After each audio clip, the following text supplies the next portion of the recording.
Over the world, 3,000 Lions are at the ballpark tonight to watch the Phillies and the Expos. So it's a busy city. Here's some of the Lions, and they are, as I say, from all over the world, not just the United States and Canada, but they're here from every part of the globe. They do a great job in their communities, charity work, organizations for the sports for kids, big fraternal organization throughout the world. There's the Pennsylvania Lions All-State Band. Along with the Kansas Lions Band, they put on a great show here before the game. As you see, the AstroTurf here at Olympic Stadium is damp because they had a football game here, Canadian Football League game here last night, so they have to get the football yard markers off as best they can, and so the AstroTurf, even though we're indoors, is damp. And oddly enough, Moise Salou had to be scratched from the starting lineup because he slipped on that wet turf and slightly strained a right hamstring. You call that a football injury or a baseball injury? A baseball injury related to football. I'm sure the Expos can't be very happy about that. He is on a day-to-day basis, but they missed their big bat on the number 4 hole, Moise Salou. Dad Felipe's done a great job with these Expos. They are in position to make a real fine run for the wild card berth in the National League. And one thing, you know, even forgetting the wild card, starting Monday, Atlanta goes on that long trip with the Olympics in Atlanta. And the Braves will be gone for some 17 ball games during the Olympics. So not as easy to win on the road, no question about it. But they do throw that great pitching almost every game, so they're going to be tough. They're hosting Florida tonight, their final series in Atlanta before they go to that long trip because of the Olympic Games.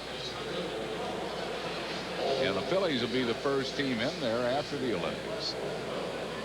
Phillies get in there in August right after the Olympics have concluded. Yeah, they'll be glad to get home. That's for sure. Yeah. So the lineup cards are being handed out by Phil's manager Jim Fregosi and Jim Tracy, the coach for the Montreal Expos.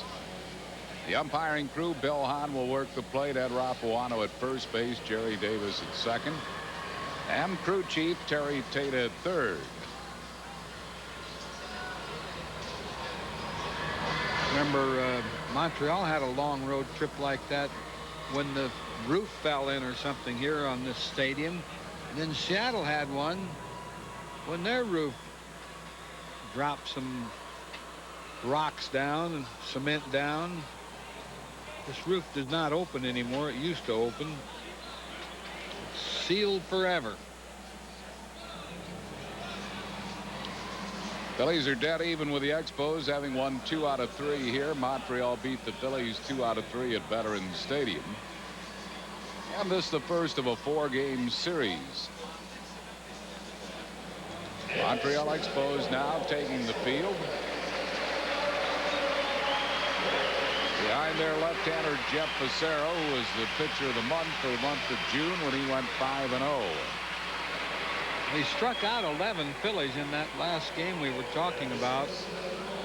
Phillies struck out 10, 8 by Schilling and 2 by Vitalico in the 1 inning he pitched. Jim Fregosi's starting lineup tonight will have Ricky Otero in center field leading off. Nicky Morandini second base, bats second. Greg Jeffries hitting third at first base. Lifetime .389 batting average against Jeff Fassero. Todd Zeile third base, bats fourth. Benito Santiago catching, hitting fifth. Pete Incaviglia will be in left field. He'll bat sixth. Ruben Amaro playing right field tonight, hitting seventh. Kevin Stocker, the shortstop, bats eighth, and batting ninth and pitching Curt Schilling. That lineup is facing Jeff Fassero. Now you'd think he would have a better record the way he's pitched.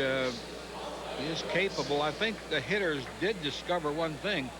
You better be swinging early at this guy. He always throws that first pitch over for a strike. He tries to get ahead of the hitter. And he tries to put you away with that splitter. You see he's got a great strikeout walk ratio, 113 strikeouts, 24 walks. Lifetime 4-5 against the Phils with a good career ERA against the Phillies. Defensively behind Jeff Fassero, it'll be Shane Andrews at third. Mark Gresselanic shortstop, Mike Lansing at second, Henry Rodriguez at first. Lenny Webster is catching. Cliff Floyd in left field, F.P. Santangelo in center, and Sherman Obando in right. So it's back to the regular season, and for the Phils, it's been a long time since they have won a ball game on the road. June 4th at Wrigley Field. Phillies have set a club record for consecutive losses on the road, which is current. 14 consecutive games lost on the road. Hard to believe because they were playing so well on the road. Early in the season, yeah. They're playing much better on the road than they were at home. Ricky Otero will lead it off. Otero hitting at .263. Johnny Padres is here. Just visiting. I mean, he's in uniform, but he's not officially working. He doesn't live too far from here. Lives in upstate New York. Honorary captain of the National League All-Star team. Hit on the ground is Shane Andrews, and Otero is retired, one down. Speaking of the All-Star game, kudos to the Phillies organization, the city of Philadelphia, Major League Baseball, and Philadelphia sports fans. It was a spectacular week in every way, and well, a lot of hard work went into it, and the benefits were seen and enjoyed by all. Congratulations to Phillies, the city, Ed Rendell and company, and the Phillies sports fans, because it was quite a week of events. Did a lot for baseball, a lot for the city of Philadelphia. 1-0 to Morandini, who's hitting at .270.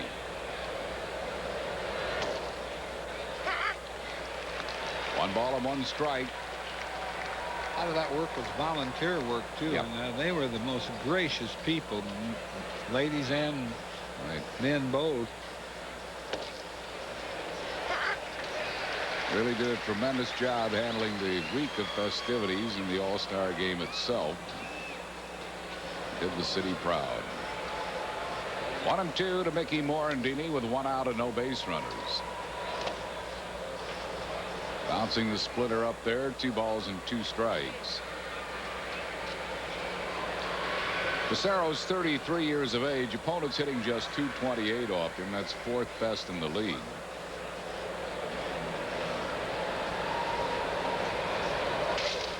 Ooh, better go get a different bat, Mickey. You could hear that one break clear up here. Yeah.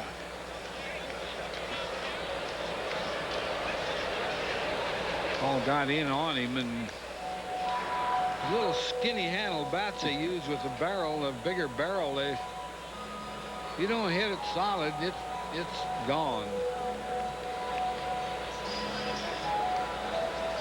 2 balls and 2 strikes to Mickey Morandini.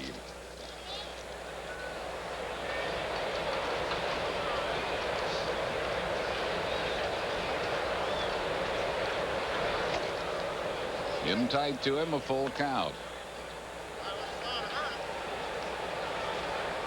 Jim McDermott from Westchester here, sending his best to his mom and dad, Marguerite and Jerry, in Shillington, Pennsylvania. Marguerite celebrating her 72nd birthday tonight. Watching the ball game. And her son Jim is here sending his birthday wishes to Marguerite. Happy birthday to Nicole Delonzo, lovely daughter of the lovely Marianne, who's a big part of our community relations. Still 3-2 to Mickey Morandini with one out and no base runners. Our good buddy Michael Devine of Resorts International is celebrating a birthday today.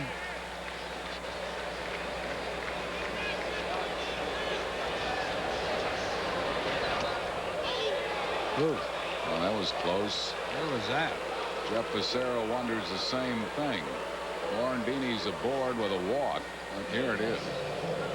Yeah, a couple of pitches that were a lot worse than this were called strikes. I guess he thought it was outside. It was close to the outside corner. Slider. That's more than he walked in his last game against the Phillies.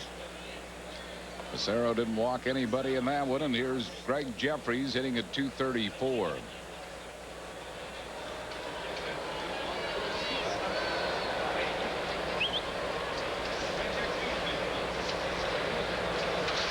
Line drive hit right center field. Obando slips on that wet turf. Still comes up throwing, cut off. Morandini goes to third, and the Phillies have runners at first and third with one out here in the first. Well, Jeffries, you know, kind of quietly been hitting the ball pretty well. Before the All-Star game, he started, hit a good pitch there, low and away.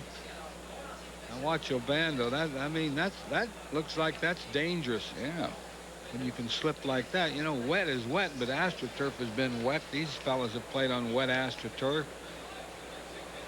Our Hoover cleanup hitter tonight's game is Todd Zeile.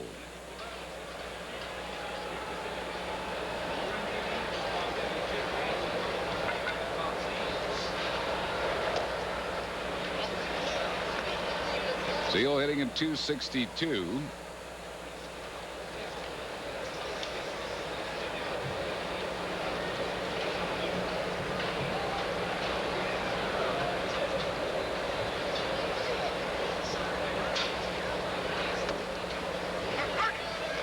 Got the breaking ball over. 1 ball and 1 strike to Todd Zeile. Zeile lifetime decent numbers against this left-hander Fassero. He's a .308 lifetime hitter.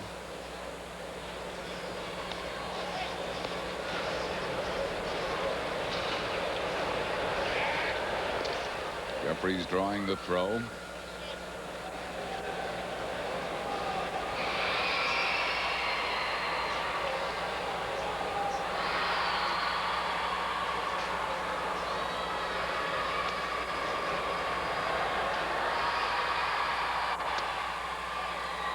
Miss with a splitter low. 2-1 the count to Todd Zeile.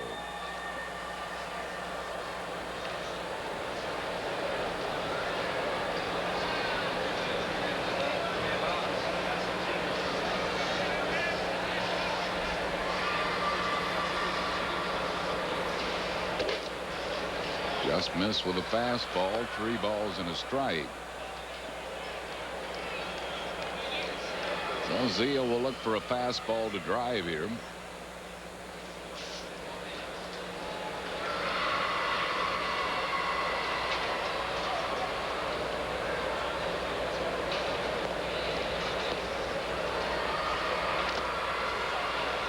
Didn't get a fastball, and he beats it foul. It's a full count. It was low, a little low and inside, but that wasn't the pitch he was looking for, that's for sure. And he won't get a fastball here either then.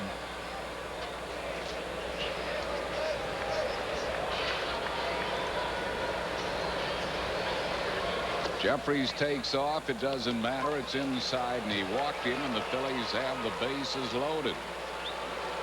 So the Phillies have him jammed with 1 out for Benito Santiago. Santiago hitting at .243, 13 homers. He's knocked in 43.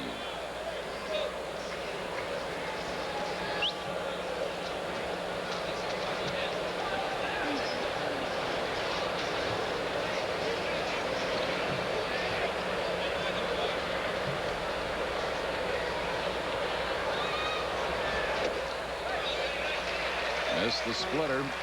No balls and a strike to Santiago. Lois Traits of Perkiomenville and our best friend Gene White of Schweittsville. Lois Nappy of Perkiomenville and Russell Macchione of Warminster, all celebrating birthdays. Actually yesterday. Of course, we weren't on the air yesterday. 2 strikes to Santiago. Throwing the ball right by Santiago there. That was a high fastball.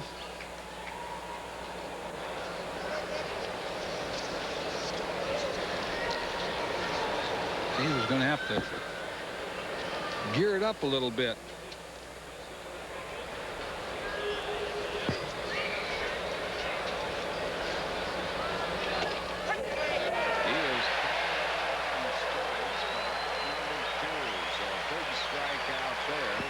Fassero.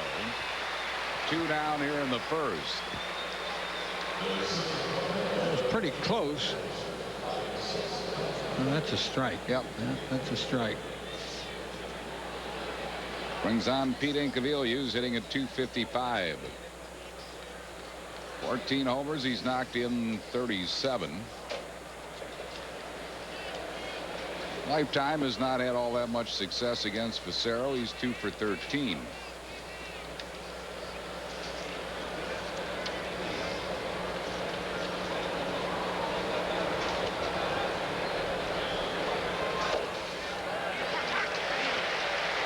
Phillies with a threat here, but the club has struggled with runners on base. The Phillies lead the league in leaving runners on. Pete didn't like that call. It was one of those borderlines again. Borderline low, borderline inside.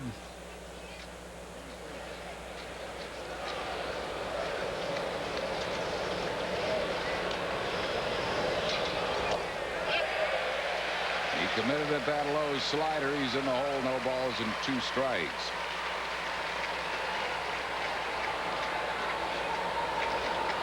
Bases loaded. 2 outs here in the top half of the first.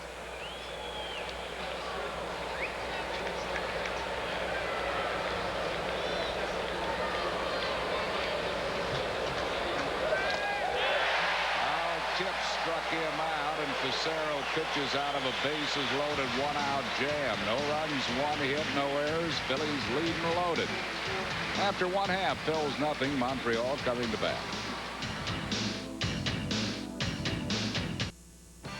You can bank on Mellon PSFS for a midday business person special Wednesday, July 24th at 1:05 when the Phillies play the Reds. Check your calendar now and give yourself a fun deposit. Call 463-1000.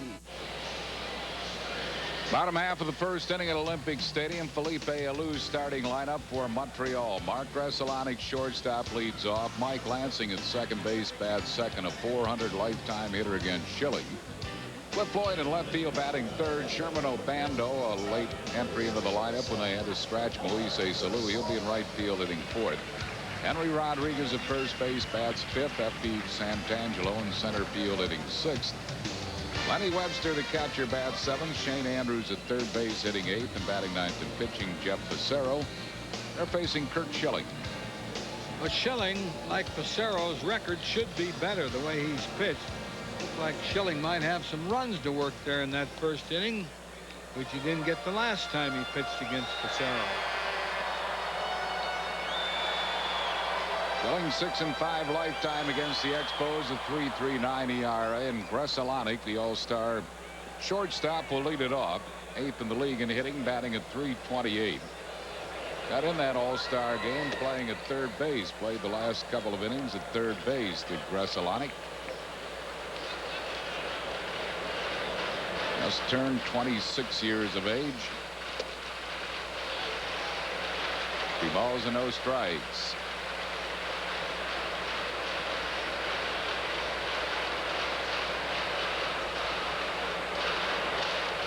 Fouls it back and out of play. 2-1 to Mark Gresselanic.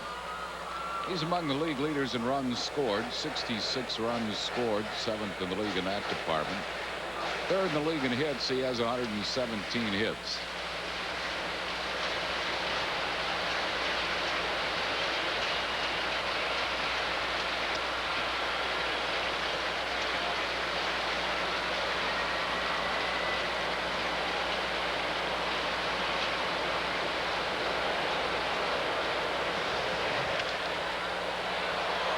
Full count to Gresselanic.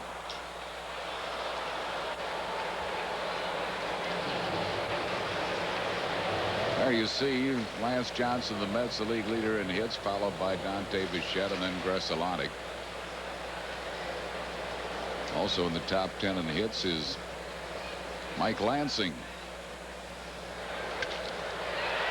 Drills it foul down the right field side.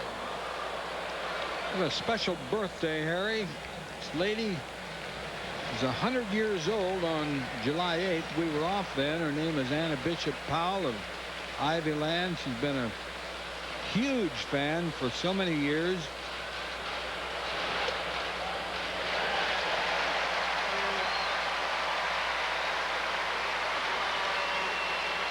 Starts it out with a walk to Gresselanik. Mike Lansing was asked about facing Curt Schilling at Veterans Stadium.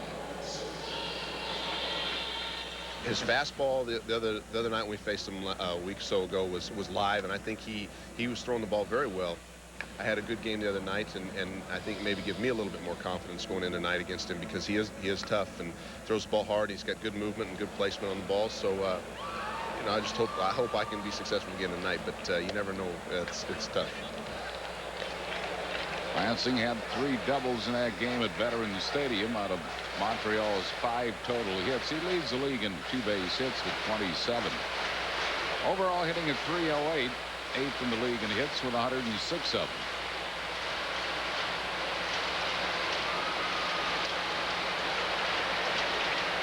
Something a little wild here. Santiago trying to settle in a little bit.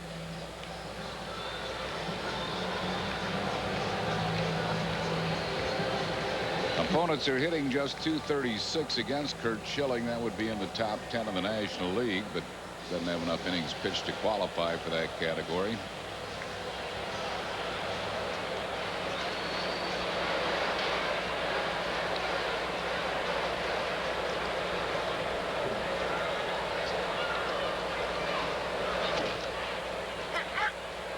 Two balls and a strike to Mike Lansing.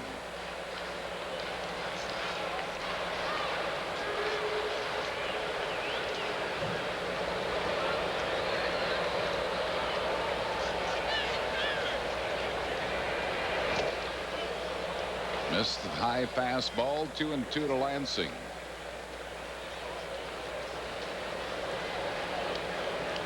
Bottom half of the first, Phillies had a threat in the top half, but Jeff Fassero struck out Santiago and Incaviglia with the bases loaded.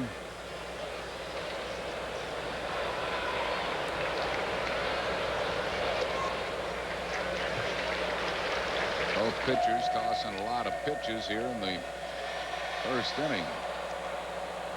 And they'll run him here.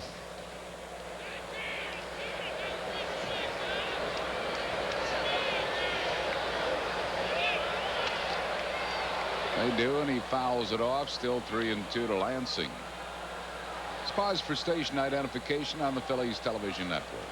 You're watching Phillies baseball on WPHL TV, Philadelphia.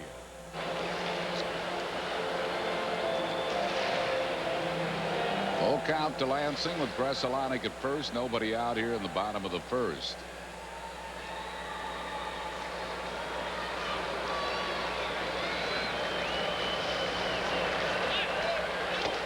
Foul tip from the knees. The throw is late. Stolen base, Gresselanik. Lansing strikes out. Gresselanik gets a steal, his 18th. Strong throw, but Gresselanik got a pretty good jump. Swung right through it. Through from his knees did Santiago. Close play. Ooh. Well, that ball was there in time, but Stocker I don't think was there in time. He was late covering. Stocker kind of took it behind the bag. You see where he had to kind of reach out. But the ball was right there, yeah. Here's Cliff Floyd. Floyd hitting at .286.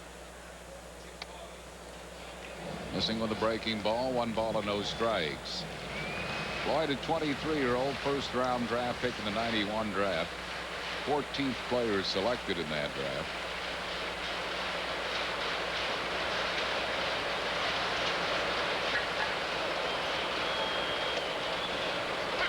1-1 to Floyd. In Atlanta, Jason Schmidt has come in to pitch for the Braves in the first inning. Steve Avery started that game. You know, he had to leave when he got hurt his last time out. Maybe he must have hurt re-injured whatever injury he had, because Florida has a run in, 2 men on base and 2 outs. Florida playing, of course, their first game under new manager John Bowles. A trivia question about John Bowles. Okay. Who is he? I never heard of him. Well, he's been in their player development. He was a college coach for years. Yeah, he last managed 10 years ago at AAA level, and he's been with the Marlins since their inception as a director of player personnel. Broke his bat and lofts a fly ball to shallow center that Morandini puts away as Floyd really got sawed off. That's out number 2. It'll bring up Sherman Obando. Good fastball. Got him right on the trademark there. What happened to John Bowles can only happen if you're a real good friend of the general manager. And Dave Dombrowski and Bowles have been buddies for a long time. They've worked together a long time. Sherman Obando hitting at .244. Line drive, foul down the right field side. 1 strike to Obando. He's playing for Moises Salou, in pregame warm-up slightly strained a right hamstring muscle. Salou had to be scratched, and he's on a day-to-day basis.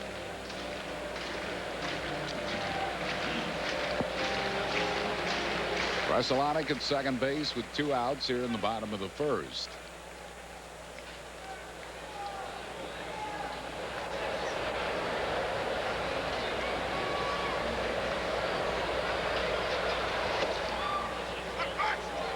On the outside corner, 2 strikes to Sherman Obando.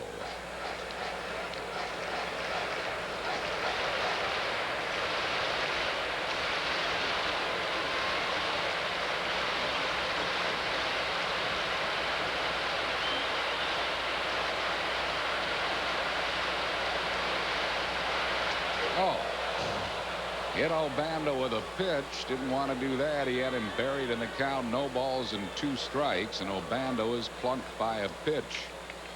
Yeah, no, he didn't want to do that with Henry Rodriguez coming up next. Tried to go in, went too far in. Most of those hitters that dive into the ball, they just can't get out of the way of that pitch. Didn't want to do that at all.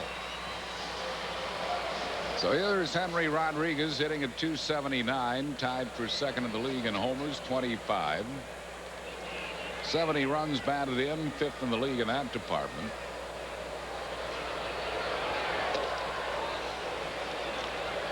In a tough series before the All-Star break, he was just 2 for 17 against the Mets.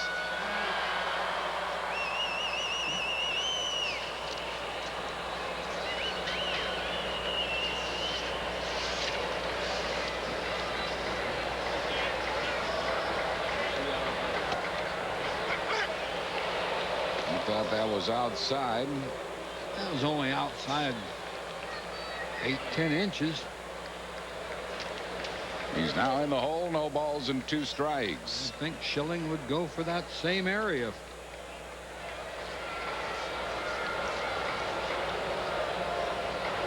He is. See that? Put it in the same spot. Struck him out.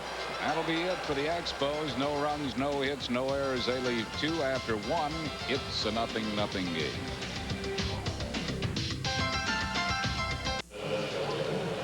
After 1 inning of play, it's the Phils 0, Montreal 0. Upcoming telecasts of Phillies baseball include tomorrow and Saturday night's games here on WB 17 beginning at 7:30. Ruben Amaro will lead it off. Amaro 3 for 10 since his call up from Strand Wilkes-Barre. 1 ball and no strikes to Amaro.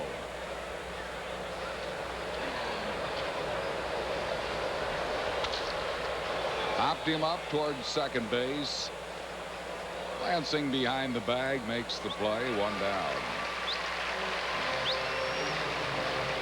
Bring up Kevin Stocker.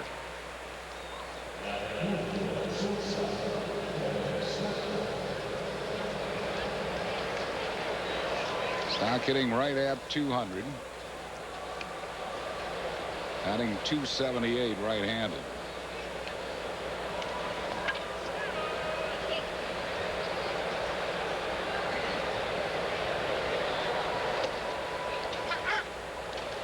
One strike to Kevin Stocker with 1 out, no base runners. Second inning of a 0-0 game. Report from Atlanta is that pitcher Steve Avery had to leave the game due to a recurring muscle injury to his left side. So Avery did indeed re-injure the problem he had before with his left side and had to leave in the first inning.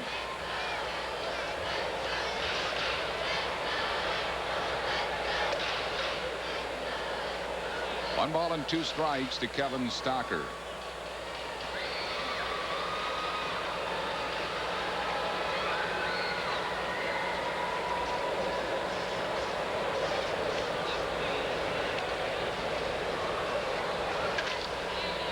Off the end of his bat, foul down the right field side.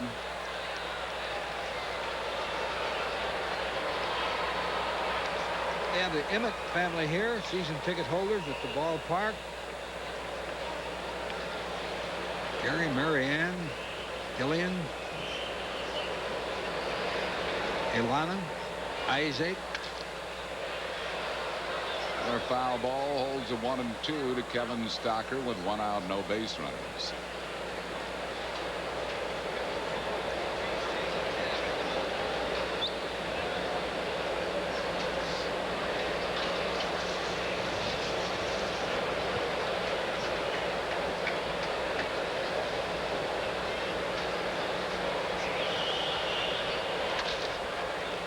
Deep third base, fielded by Andrews. He throws Stocker out.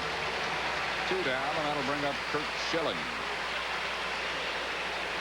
Schilling got the first hit off Fassero, was perfect through 5 2/3 at Veterans Stadium, and Schilling got a 2-out single in the 6th. Phillies ended up with just 2 hits in that game off Jeff Fassero. It was his first major league shutout. He's been swinging the bat pretty well this year, hitting at .273. 1 ball and no strikes to Curt Schilling.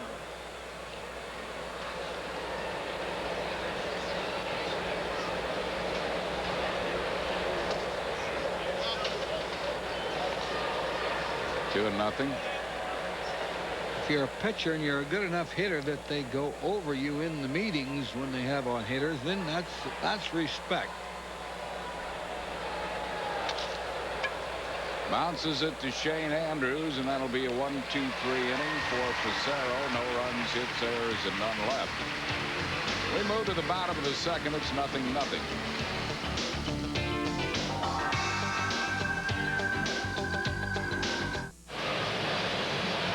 Join Boa, Luzinski, Cash Allen, and many other Phillies stars at Phillies Dream Week in February in Clearwater. 1 full week to live, learn, and play with the pros like Larry Anderson, Von Hayes, Bob Dernier, and Jim Fregosi. Roster's filling up quickly, though, so don't delay if you want to have that week in Clearwater in February. Dream Week is just a great time. Call 215-938-1200. That's 215-938-1200. F.P. Santangelo will lead it off. Santangelo has done a nice job filling in for the injured Rondell White, who's down at Harrisburg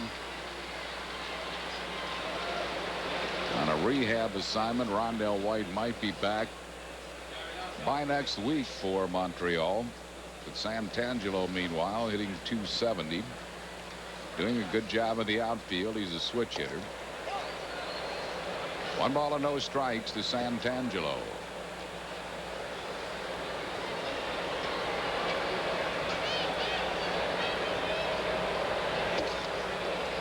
1-1. Schilling's thrown almost all fastballs. He really hasn't had too many count situations where he could mix in his slider. Throws a changeup once in a while.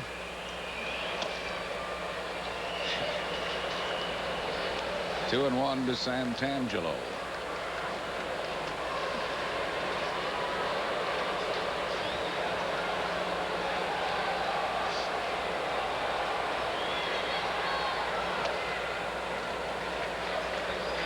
Ball's behind him. 3 and 1.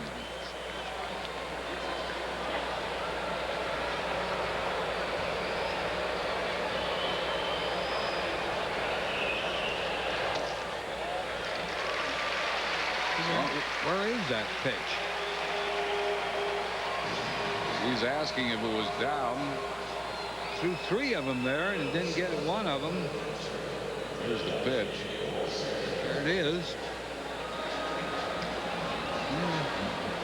Guess it was low. I don't think there's any such thing as that new strike zone. Why do you? No. That's the old one. The plate's 34 inches wide.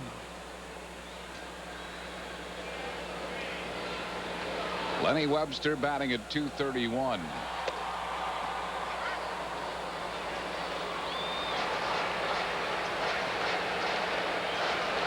Santangelo at first base.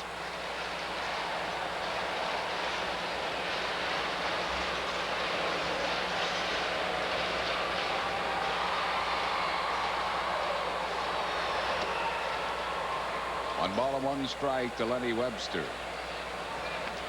Lenny always catches when Fassero pitches. He's like his designated catcher. Oh, and Dick Hartzell from Pennsburg, Pennsylvania here tonight.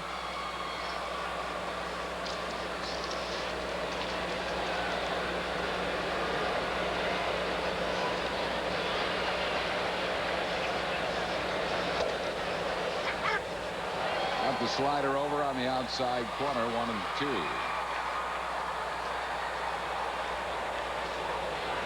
Mark McGwire, another home run for the A's, who beat Texas this afternoon 8-3. The 29th home run of the year from McGwire, who missed the first 16 ball games.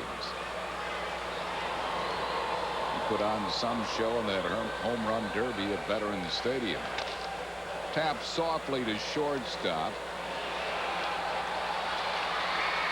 Santangelo got to second in a hurry, so Stockard took the sure out at first base. Santangelo at second base. Like he might have had a shot at that force play, but didn't take the chance.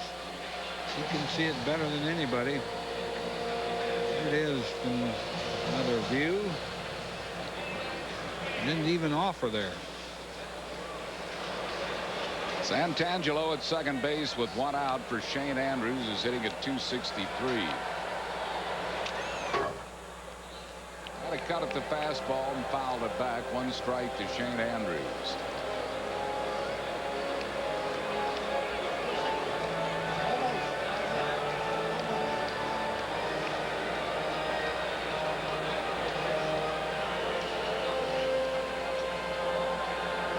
F.P. Santangelo, second base, 1 down.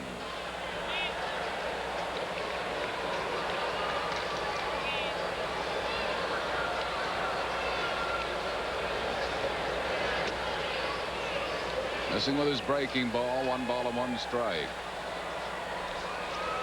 Jane and Bill Trumbore from Perkiomenville at the ball game.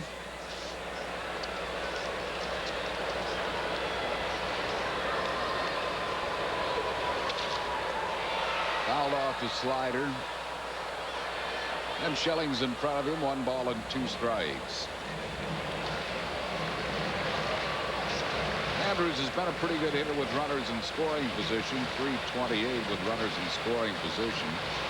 Uses some power out of that 8-hole. He's hit 11 home runs.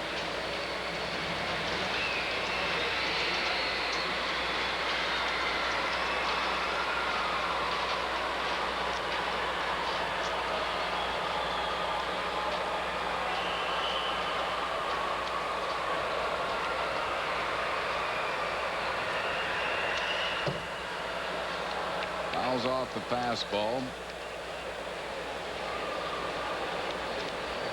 Quinn and Paul Bart from Sunnytown, PA.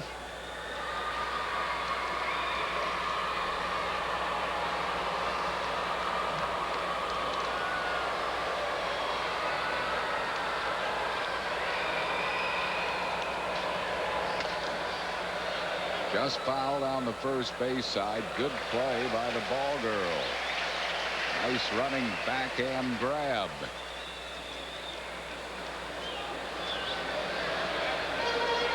One and two, it holds to Shane Andrews.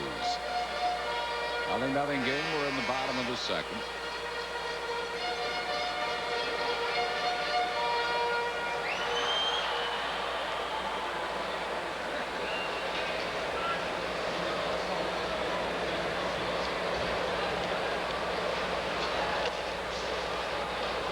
Ken beats the ball foul. He's getting pretty good cuts at the fastball, and he's getting horrible cuts at the slider. Chased a couple bad sliders. One pitch he does like, that breaking ball he does like, is that breaking ball on the inner part of the plate. He hangs in there pretty well with that one.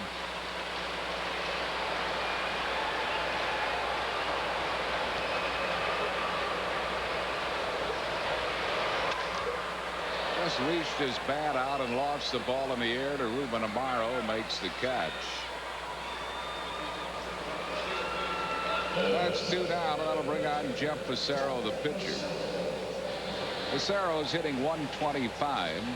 Schilling already has thrown 40 pitches. We're just in the second inning, so that's a lot of them. Well, he's walked the leadoff hitter twice in these 2 innings, and it hasn't hurt him yet, but he's still not out of this inning. He has to get Fassero out. Really unlike him to do that.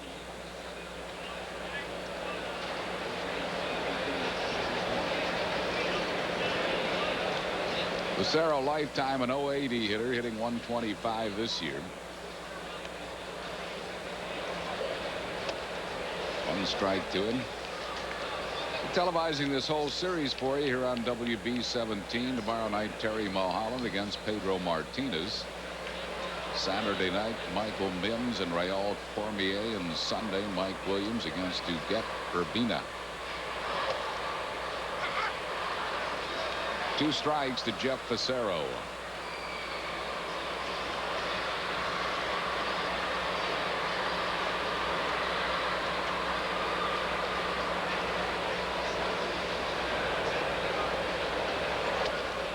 Late swing and a miss. 3rd strikeout for Schilling. No runs, no hits, no errors, and 1 left after 2. It's a 0-0 game.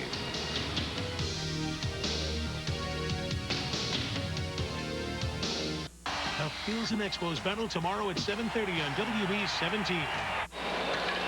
Phillies come back off this trip Monday, July 22nd with a rescheduled doubleheader against Cincinnati at 5:05, and Tuesday a single night game 7:35. Wednesday, July 24th, the Mellon PSFS Business Person Special at 1:05. Order your tickets by calling 215-463-1000 or stop by the Center City Ticket Office at Mellon PSFS, Broad and Chestnut Streets. Ricky Otero leads it off. Otero grounded to third, his first time up.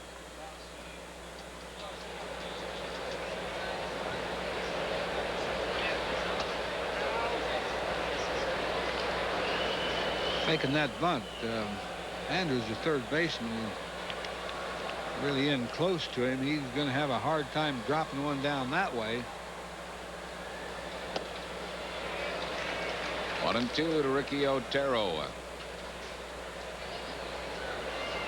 Otero was hitting better left-handed than right coming into the game. Just reaches out and pokes it into center field for a base hit for Ricky Otero. that split finger pitch, it really went down. One reason Ricky doesn't get many walks. That ball was like on a golf tee, but he got enough of it. He's kind of a wild swinger for a little guy. Brings up Mickey Morandini. He walked his first time up.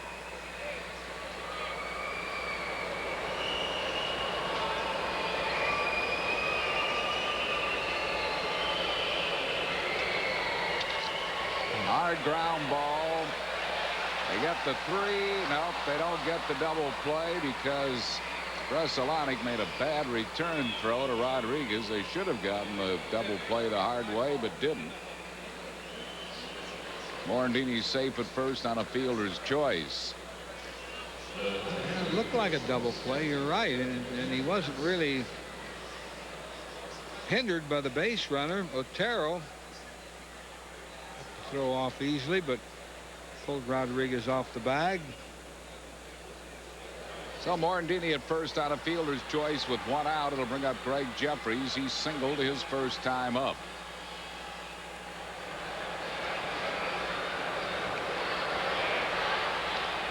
Morandini, one of the league leaders in steals with 19. He's only been thrown out once. And that was on a hit and run. Last homestand.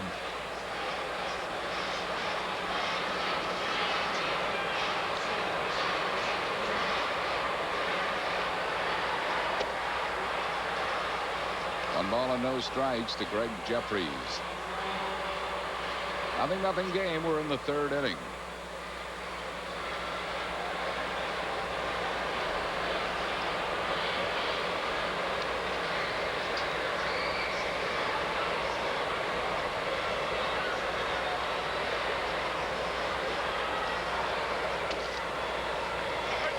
On the inside corner, it's 1-1.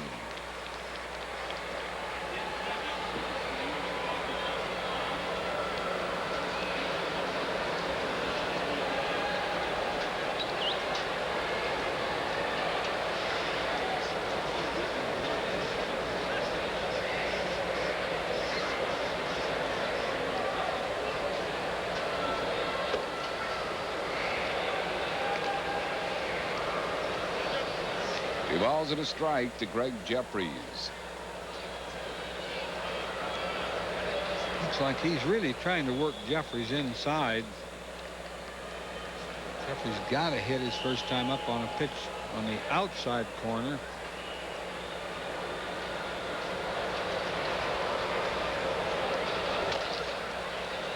Beats it foul. 2-2. Fassero was originally a 22nd round draft pick of St. Louis in the '84 draft. Picked up in the minor league draft by the Chicago White Sox. Dropped by the White Sox. Picked up by Cleveland. Signed by Montreal as a 6-year minor league free agent in January of '91. He has been a good pitcher for these Expos. He kicked around in the bullpen up here for quite a while. I think it was Felipe who made him a starter. He didn't really seem to be that great a prospect there for a lot of years. He's a good one now. Felipe Alou, Joe Kerrigan, his pitching coach. Runner goes, and that's going to be a strikeout double play.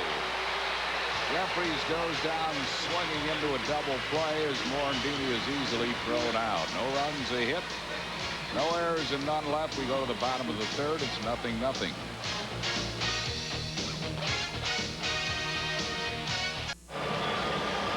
Well, the Redbirds and the Pirates move in July 30th through August 5th. St. Louis in the 30th. 31st and August 1st, all of them at 7:35. Then Pittsburgh on the 2nd at 7:35. Saturday is a 1:05 day game. Don't forget, August 3rd. Sunday the 4th, 1:35. Pico Energy soft style Phillies caps for youngsters. And that homestand wraps up Monday, August 5th at 7:35. Order your tickets by calling 215-463-1000. Cardinals and the Pirates in July 30th through August 5th. Mark Grusolonic leads it off. He walked his first time up. We're in the bottom of the 3rd of a 0-0 game. Hard ground ball off the tip of the glove of Zeal. It'll be a base hit for Grusolonic. Zeal was playing him very shallow.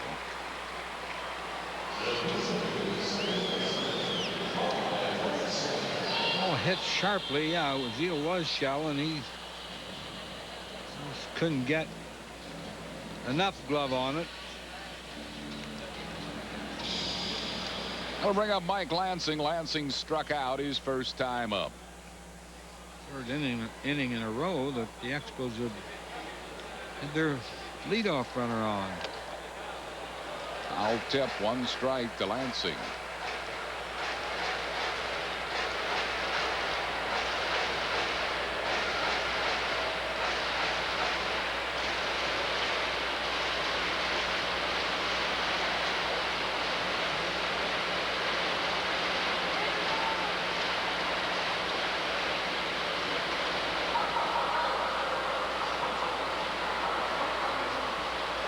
Now balls and a strike to Lansing.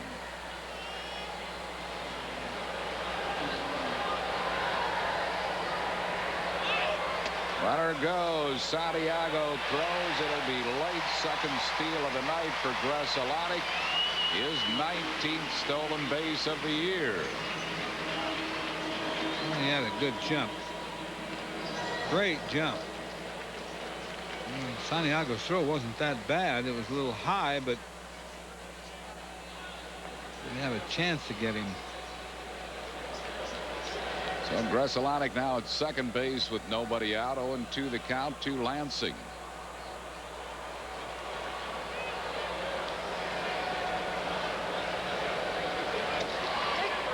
Lansing's called out on strikes. 4th strikeout for Schilling. So Lansing, who was the thorn in Schilling's side at Veterans Stadium, has been up twice, and twice he has struck out tonight. It'll bring up Cliff Floyd. He knew it too. That pitch was right down the middle. It looked like it. Must have been looking for a waste pitch. 0-2.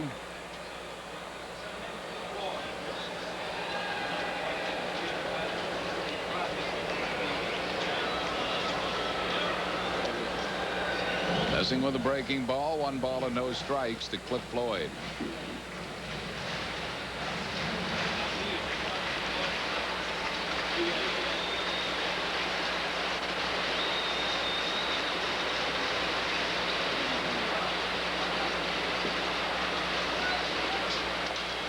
Beats it foul over the Expos dugout. 1-1 the count to Cliff Floyd.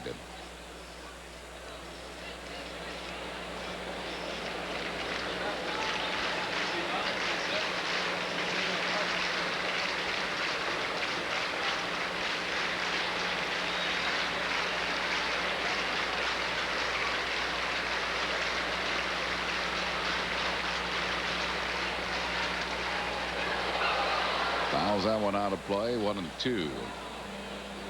Floyd hit the big pinch homer at Veterans Stadium that beat the Phils. A week ago Sunday, he's a pinch hitter. He has 2 home runs. Both of them have been as pinch hitters.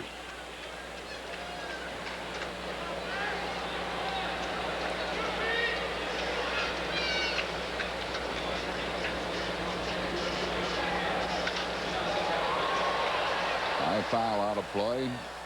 Holds a 1-2 to Cliff Floyd. Gresselanek, the runner at second base, with 1 out here in the bottom of the 3rd of a 0-0 game.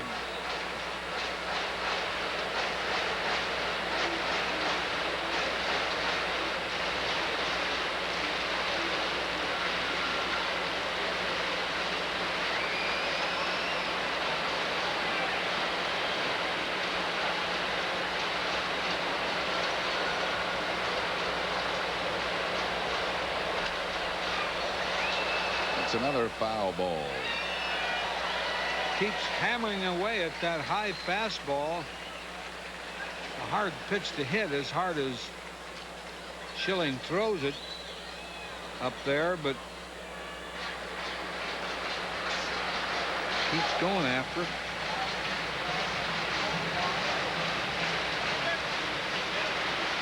One ball and 2 strikes to Cliff Floyd.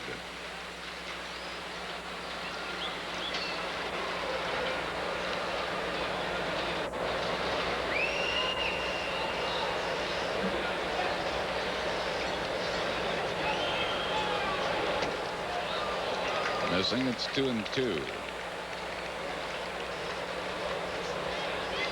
Tried a backdoor slider, but it was high.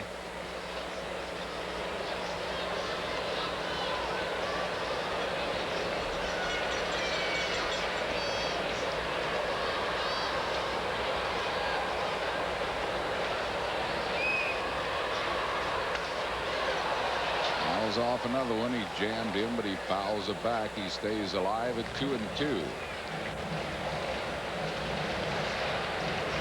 Cubbies lead St. Louis in the second inning 4-0. Ryne Sandberg, his 15th home run.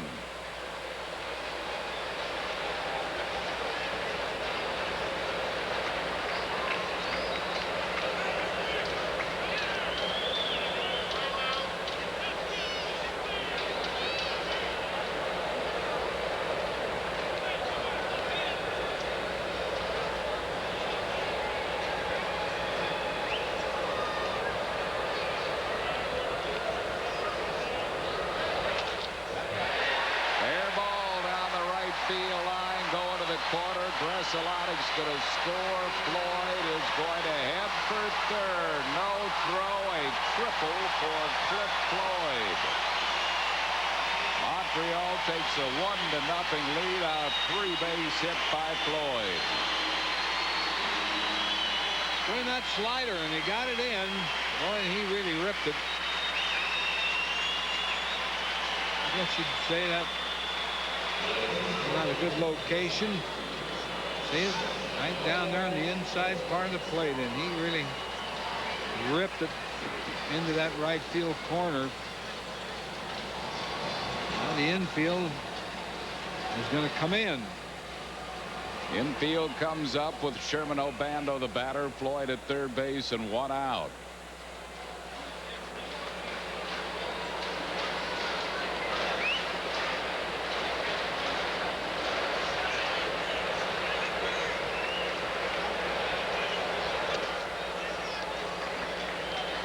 One ball and no strikes to Sherman Obando.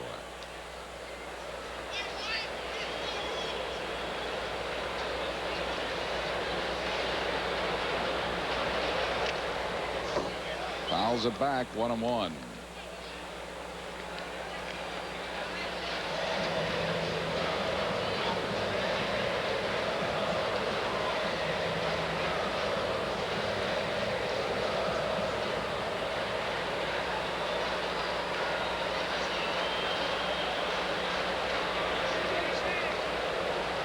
Cliff Floyd at third, 1 out, a run across. Expos lead at 1-0.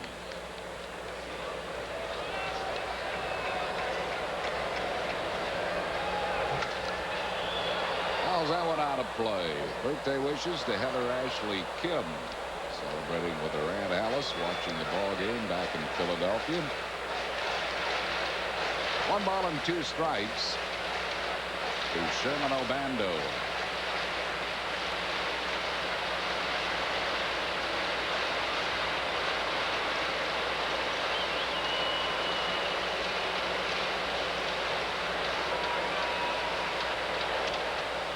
Foul tip, and he struck him out. 5th strikeout for Schilling. 2 down here in the third. It'll bring up Henry Rodriguez. Had a grandson with a birthday yesterday, Harry. Who had a birthday yesterday? A great Christian. Oh, Christian Ashburn Keeney. Christian Keeney had a birthday. How old was Christian? 14. 14 years old. Going on 21. Rodriguez struck out his last time up, slams it to right, but caught by Amaro to retire the side. 1 run in the inning, 2 hits, no errors, 1 man left. Chris Wheeler joins Rich Ashburn in the 4th at the end of 3, 1-0 Montreal.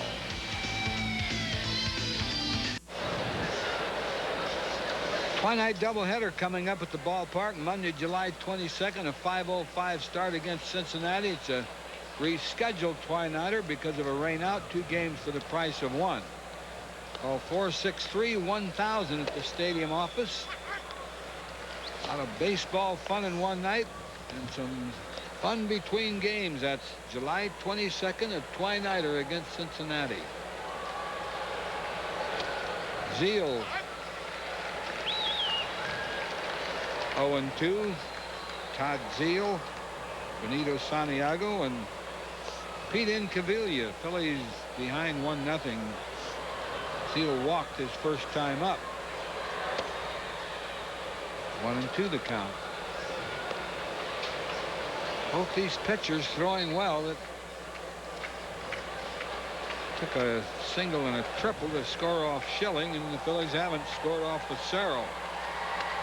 Although they had a great chance in the first inning with the bases loaded and 1 out, and then Fassero struck out the next 2 batters.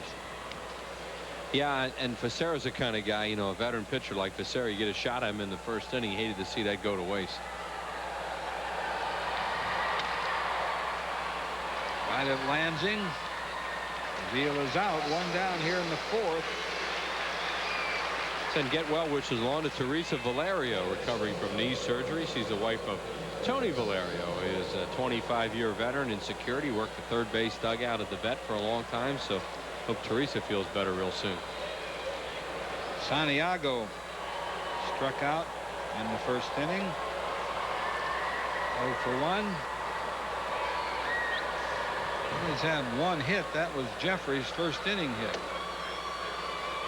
Ball 1 to Santiago. Fassero will come inside once in a while because he likes to then go down and away from these hitters with that fork ball of his.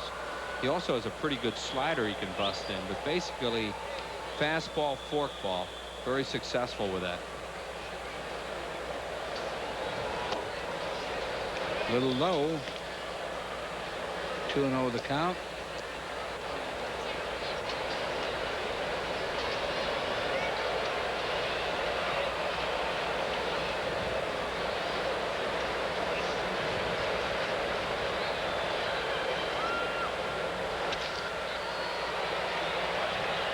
Pop fly. Obando right there. Nice running catch. 2 outs. Sherman Obando absolutely froze on that ball because of the big swing by Santiago, but it was in the air long enough he could come in and get it.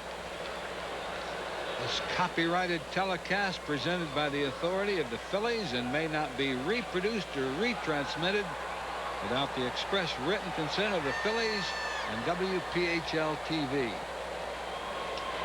Here's Inky.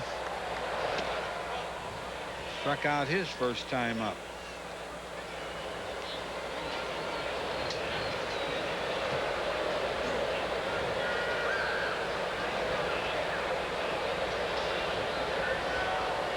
Been a while since Inky hit one out of the ballpark.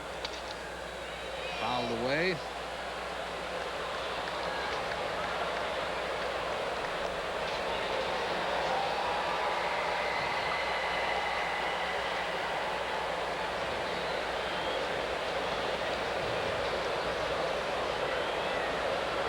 Two outs, no base runners. Top of the 4th.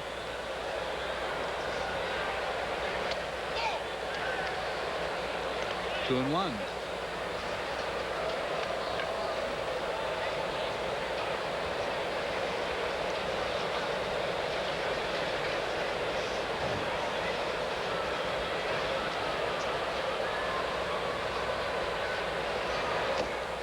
Three and 1. Fassero's already walked 2 batters, which is above his average for a 9-inning game. He's like 1.8 per 9 innings pitched. Walked 2 in the first inning. 3-1. He didn't like that baseball. Wants a new one. He's nowhere near. He doesn't like that one either.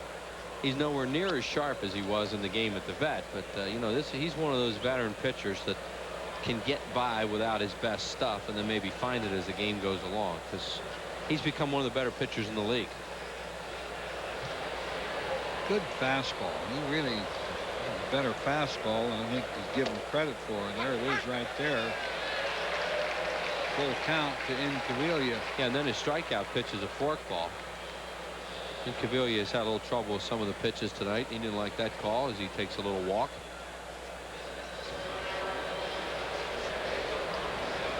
Guys have both thrown a lot of pitches though early in this game. Fassero already to 60 and not a good ratio. Lost him. Third walk allowed by Fassero, but he still hasn't given up a run. He didn't give up a run in 9 innings the last time the Phillies saw him. Incaviglia's a 2-out base runner for Ruben Amaro Jr., who popped out his first time up.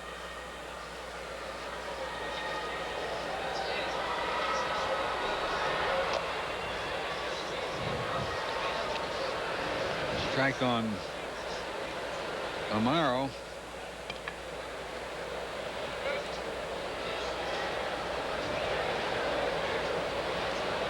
They've had one hit.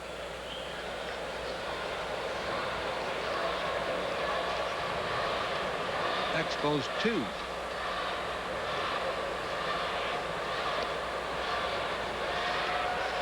They've got 2 hits apiece. The Phillies got that little blooper by Otero, and they had the line drive single by Jeffries in the first inning. They hit a ball hard too. Morandini's ball down the line would have been an extra base hit, but there was a runner on first, so Rodriguez was right there.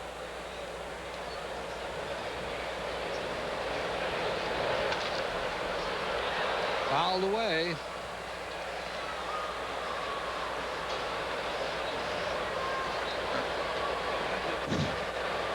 Cleveland 7-2 over Minnesota in the second inning. Mirrors a grand slammer. His 21st of the year. Indians have a 2-game lead, I believe, over the White Sox. Who put Frank Thomas on the disabled list today for the first time in his career. Bad pitch. Yeah, it's a strikeout. Strikeout. But Pitch. But with 2 outs. Ruben Amaro gets first. That'll be a strikeout wild pitch. This may have been that fork ball we talked about. It was. It explodes down. Lenny Webster, you saw, lifted up early on that. Went right through the wicket. Strikeout wild pitch. Inning stays alive. For Kevin Stocker. 2 on and 2 outs. 4th strikeout for Fassero. Stocker's 0 for 1. Left fielder Floyd and the right fielder Obando are playing pretty deep. For Stocker up there with a man on second base. You see the outfield. The only one cheating in a little bit is Santangelo in center field. Right fielder, left fielder would have a hard time throwing Incaviglia out at the plate.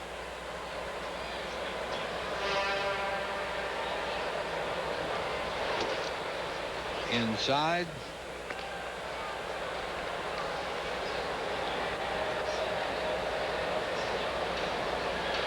They're hitting it 199.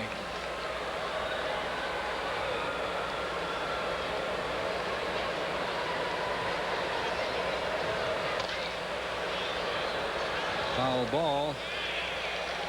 Ball and 2 strikes to Stocker.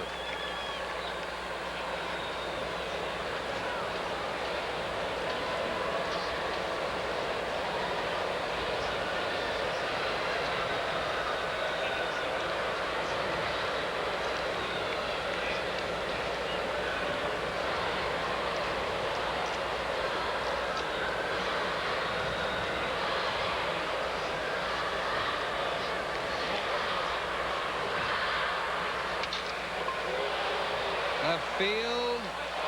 Oh, by. A run scores. Here comes another run in. What do you do? Lose that in the lights? Not sure. You could see he was having some trouble with it, and he may have lost it in the lights. I think we'll be able to tell on the replay because Floyd stabbed at it. You know, he did not approach that ball under control at all, and then at the last second kind of stabs at it. Let's see. They have to call that an error, though, don't they? I mean, he just misplayed it, or well, you know, watching that, I don't think he lost it in the lights. No, he misplayed it. He just had a very poor effort on that ball. You know, he's a center fielder a lot of times too. I mean, it's not that he's some butcher out there. He just messes that play up, and that's got to be a 3-base error. Well, that's 2 runs, and the Phillies leading the game 2-1. See what they score that. Error.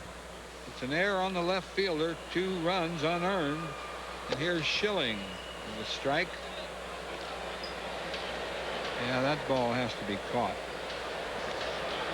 Yeah, I agree with you, Whitey. I thought he had lost it in the lights at first too, but when you watch that replay, he just missed it. He wasn't in the lights.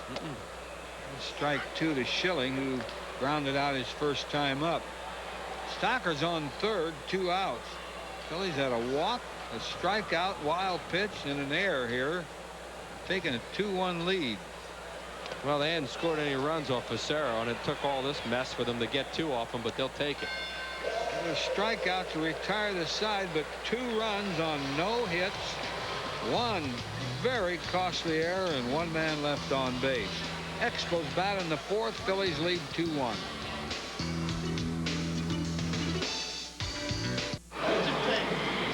Phillies baseball is brought to you by Pico Energy, focusing our energies on you. And by Pizza Hut, home of the new chicken pizza. Why do we like to send best wishes along for a speedy recovery to Pete DeAngelis? As you look at Cliff Floyd there talking to Jerry Manuel after he messed that play up in left field. Pete DeAngelis is a longtime pro at Plymouth Country Club. A lot of people in the area know Pete is one of the great golf teachers in the whole area. His son Don is our pro at Bluebell Country Club. Pete's at Suburban Hospital right now and recuperating. We hope he feels better real soon and we see him back out there on the golf course. One of the really great guys and somebody that a lot of people in Philadelphia owe their golf swings to. Yeah, I know Pete from the past. Oh yeah, Pete is really a popular guy in Philadelphia, and we hope he feels better real soon. And there's Manuel going over that with Floyd, or Tommy Harper, I mean, going over that with Floyd as he messed that play up. FP Santangelo fouls one off. Santangelo, Webster, and Andrews. First 3 batters to face Curt Schilling. The Phillies with a 2-1 lead on 2 unearned runs. See, I think you see what they're talking about there is, you know, as I mentioned, he was out of control when he came after that ball. Now, it may have been in the lights a little bit. You saw Harper turning his body a little bit, telling him, you know, you have to go this way, maybe to get it to come out of the lights. Floyd, as I mentioned, is more of a center fielder. So, you know, he's just getting a little lecture there from a pretty good ball player in Tommy Harper. Great play. Zeal got him. Todd Zeal making a fine defensive play. And there's Floyd talking to Jeff Fassero. That's between innings, apologizing for messing that play up. But, you know, Floyd can get him back for him, too. Well, he got 1 back. The first one, he tripled his at bat against Schilling. That guy has a chance to be an outstanding player. He's just, his progress has been retarded by that brutal injury he received last year in New York when he fractured that wrist. Lenny Webster grounded out his first time up.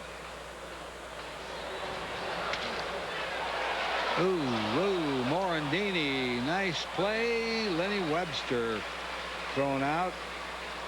2 good plays in the inning defensively. Tremendous play because that infield's so wet. And that ball skidded when it hit. See how wet it is there? And Morandini had to really extend. That was a rocket. 2 quick outs. Pause for station identification on the Phillies television network. You're watching Phillies baseball on WPHL TV, Philadelphia. Shane Andrews takes a strike. A foot outside.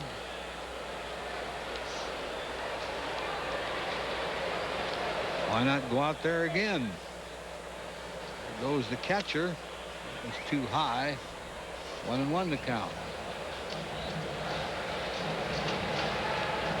Andrews popped out to right field in his first at bat. Dangerous hitter. Takes that fastball.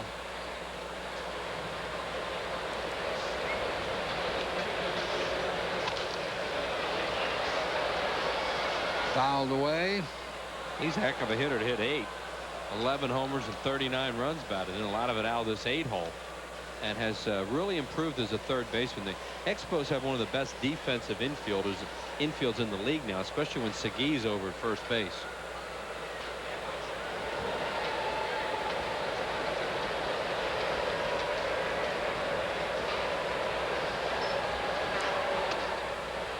High and outside.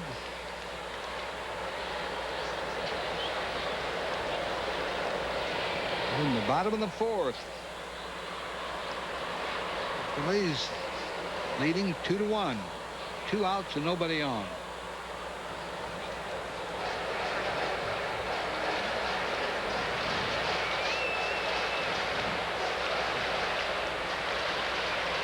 Both pitchers have thrown a lot of balls.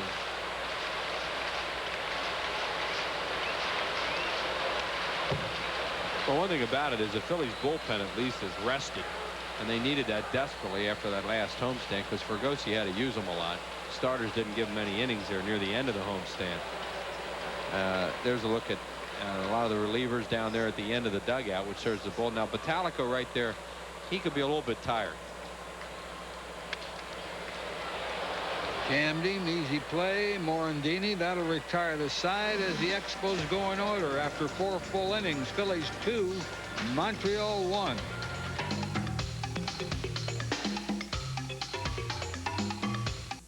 Let's look at how they scored. Big Cliff Floyd is figured in all the scoring tonight for the Expos. He tripled in 1 run, but then he messed up a play in left field on a ball hit by Kevin Stocker, and the Phillies get their 2 runs on that and lead it 2-1 as we go to the 5th. Top of the order. Otero takes high for a ball. Ricky is 1 for 2 with a single. Otero, Morandini, Jeffries facing Jeff Fassero.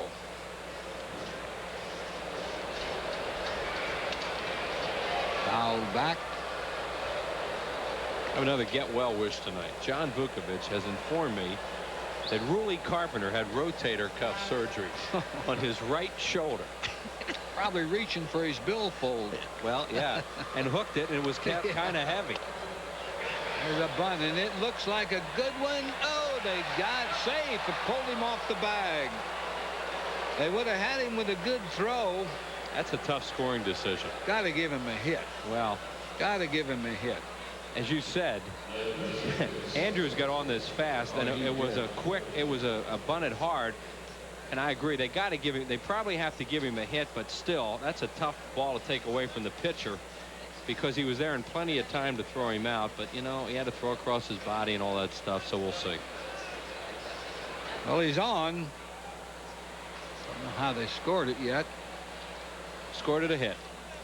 Scored it a hit for Ricky Otero, his 2nd of the ball game. Here's Morandini, who has walked, grounded into a force out. So anyway, we want to make sure that we send our best wishes along Whitey to Ruley. If he is in fact recuperating at home, Vuk says he wanted to get him well so he can take him hunting.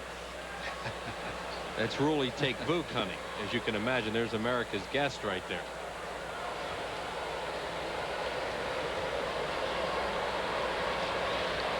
Look out. He was going to try to bunt one there. He really does watch the ball games. I talk to him every once in a while. He still loves baseball and loves the Phillies, and he knows the players still, and he really gets into the game. So if he's watching the ball game, I hope he feels better real soon. Really should know that Phillies organization owes me $75 from 1945. Think of that. Think of that parlayed with interest. I'm sure that's all he'll do is think about it. That is one check you will never receive. Yeah, I know. Ball on the strike to Morandini. That was in Utica, New York. What do you owe you that for? Train fare. Not stagecoach fare, train fare. Bring you from Tilden in a stagecoach, huh? Brought me from Tilden, Nebraska to Utica, New York. Out of your own pocket, 75 Out of bucks? my own pocket, which was to be reimbursed, never was. Really would remember Joe Reardon, who used to be the Phillies farm director, who originally reneged on it. I think really figured the statute of limitations is up on that one. Another play. They get him. Yeah. Had the same shot. Got him this time. Morandini has been nailed twice tonight because of the fact that Otero has been on first base and he's hit 2 bullets down the line. They should have had double plays on both of them. This one, Gressolonic turned. 2 outs. There it is. He does a good job on this one. See, he takes the throw and then comes off the bag, gets something on that one. The other throw, he kind of slipped when he came off the bag and didn't get anything on it.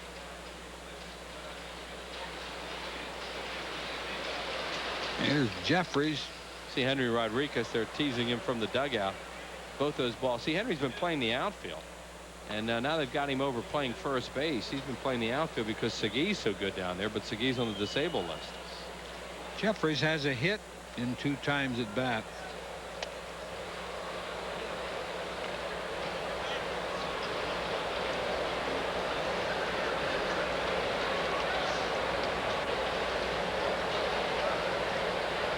Ball and a strike on Jeffries. Foul back. Fassero and Schilling hooked up in another pretty good one in terms of a lot of scoring. Fly ball, easy play, center field. Intangelo makes the play. And they retire the side for the Phillies. No runs, a hit, nobody left. Montreal bats in the 5th. Phillies lead 2-1.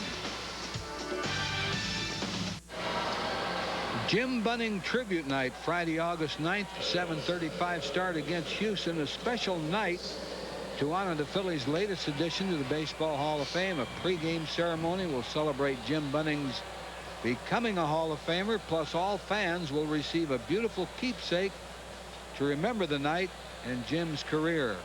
Make plans to come out for this special tribute. Show support to our latest Hall of Famer. Order tickets easily by phone. Call 463-1000 or stop by the Center City ticket office at Mellon PSFS Broad and Chestnut Street. Had a nice visit with Jim and Mary Bunning over the All-Star game. You know, that was pretty impressive, the 5 of you guys throwing that first pitch the other night. It was impressive that we all got the ball there. Well, some of you underhanded yours. In deference to, you know, with respect to Ruly Carpenter, I have a rotator cuff too, only I didn't get an operation. Who was your catcher? Hundley. You didn't want to knock him over, I guess. No, but I threw him a good pitch. I threw him a strike. You look like Eddie Feiner. Jim and Mary Bunning have 30 grandchildren. Wow. Here's Fassero. What, they have 11 or 12 kids? 9. 9. Oh, I thought it was more than that. I thought they were in double figures. 9 kids and 30 grandchildren. Gee. And most of them will be at Cooperstown.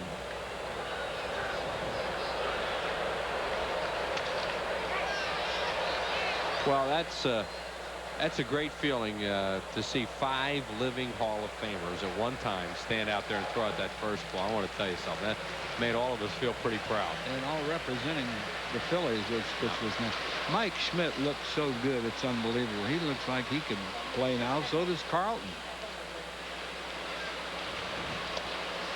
Bobbin Roberts and I are a little long of tooth, but yeah, you guys look good too. You kidding? I'm telling you, that was a very impressive ceremony the other night. Too bad you weren't there to see it. I saw it. Fassero strikes out. NBC did a great job with it. That's how I saw you throw it underhand. That's 6 strikeouts. Schilling. Yeah, that was nice. That was nice to see those guys. And I tell you, the Phillies did as great a job as you can do for like a week of festivities and parties and celebrations. Amen. A lot of people worked a lot of long hours for that and are to be congratulated for the great show they put on. Grzelcyk has walked and singled. He has scored the 1 run. You got that name down now perfect, don't you? Pretty good. Just flows. Well, I don't know about the flow, but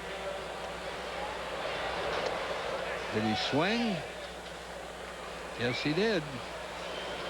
0-2 on Grzelcyk. Beautiful.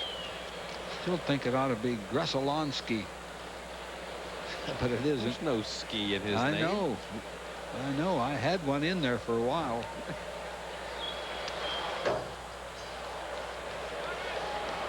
Two strikes on the leadoff hitter, and Mike Lansing bats next.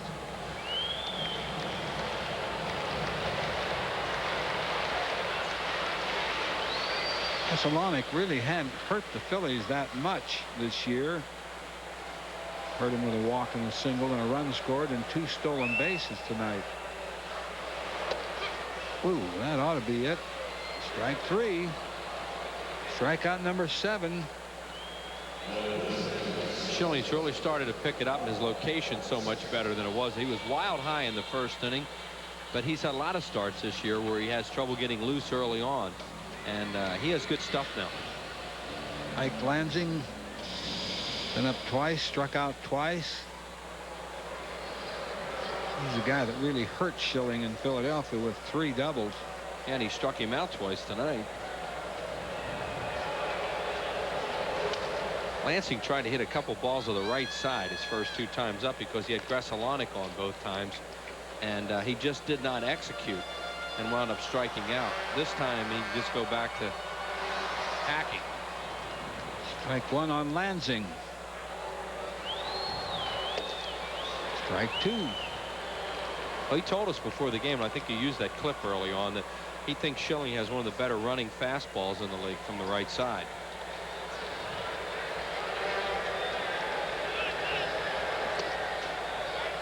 Just missed. Ball and 2 strikes on Lansing.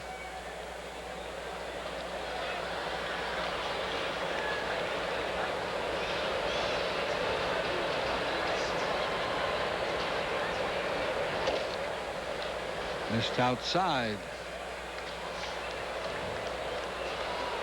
2-2 the count.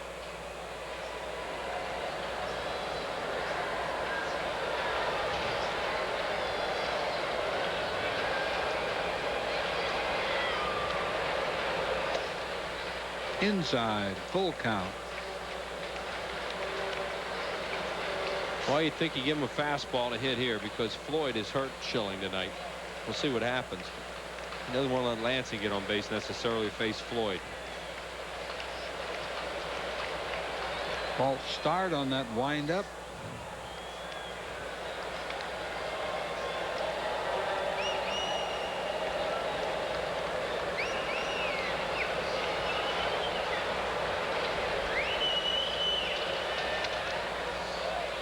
Fouled it off. Was a fastball. Was in a real good spot, though. In fact, Lansing hit a heck of a pitch to stay alive. It was right on the outside corner. Had some mustard on it, too.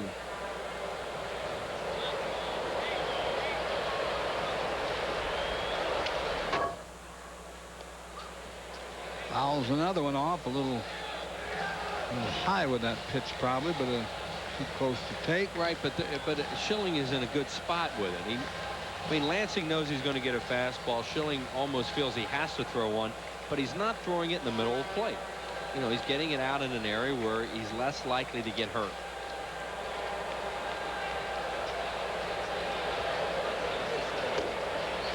Lost him. 2-out walk. Schilling's 3rd walk. He's also hit a batter.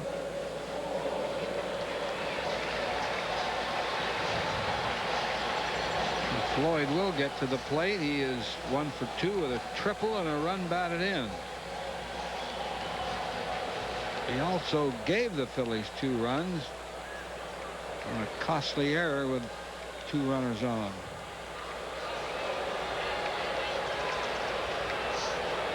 Cliff Floyd popped him up. Somebody. Ooh. Stocker, good play. Stocker wound up. All right. I was trying to figure it out which one of them had it. That'll retire the side. No runs, no hits. 1 left on after 5 full innings. Phillies 2, Montreal 1.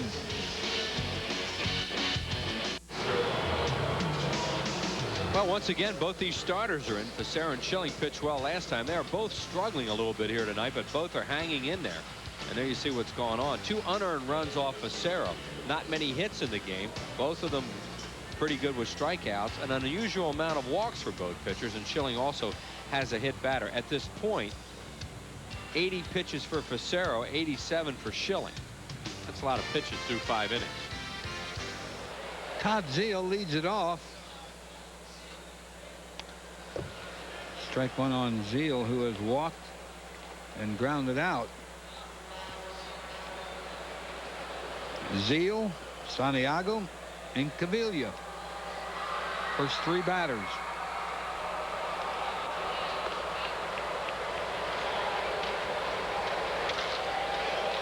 Ball's hit well. Fair or foul? See you later. Fair ball. Oh, yeah. Just inside the line.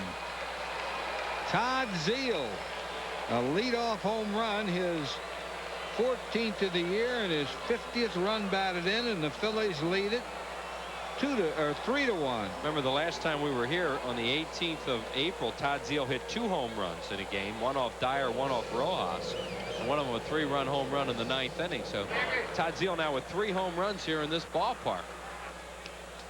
And he got a ball down and in, and the only question about this one whether it was fair or foul, because it was gone off the bat.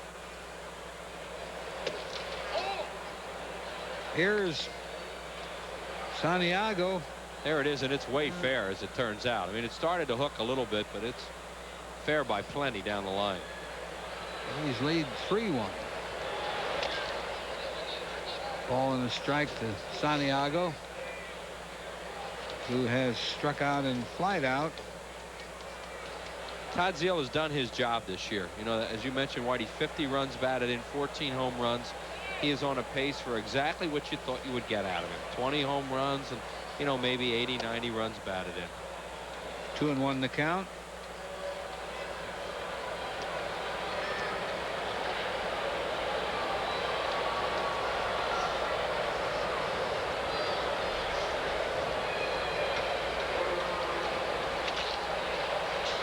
Rip foul.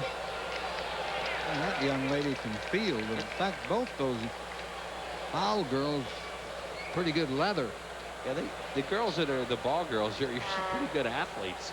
They make some good plays down the line. Well, they're pretty close to home plate too. Those balls are coming at them in a hurry.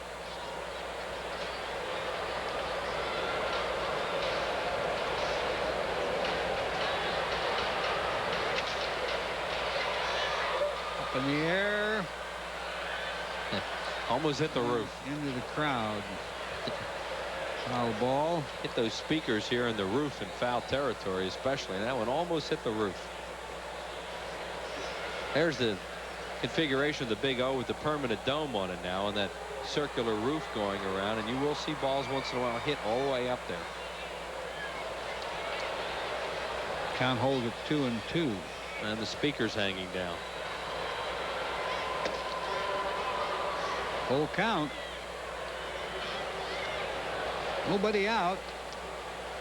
There's that line right there that they have to put all the way up on the roof, because Dave Kingman hit one up there one night that caused some confusion here. So that foul pole, you see it goes all the way up to the roof with that red line to help the umpires. Walked him. So Santiago on.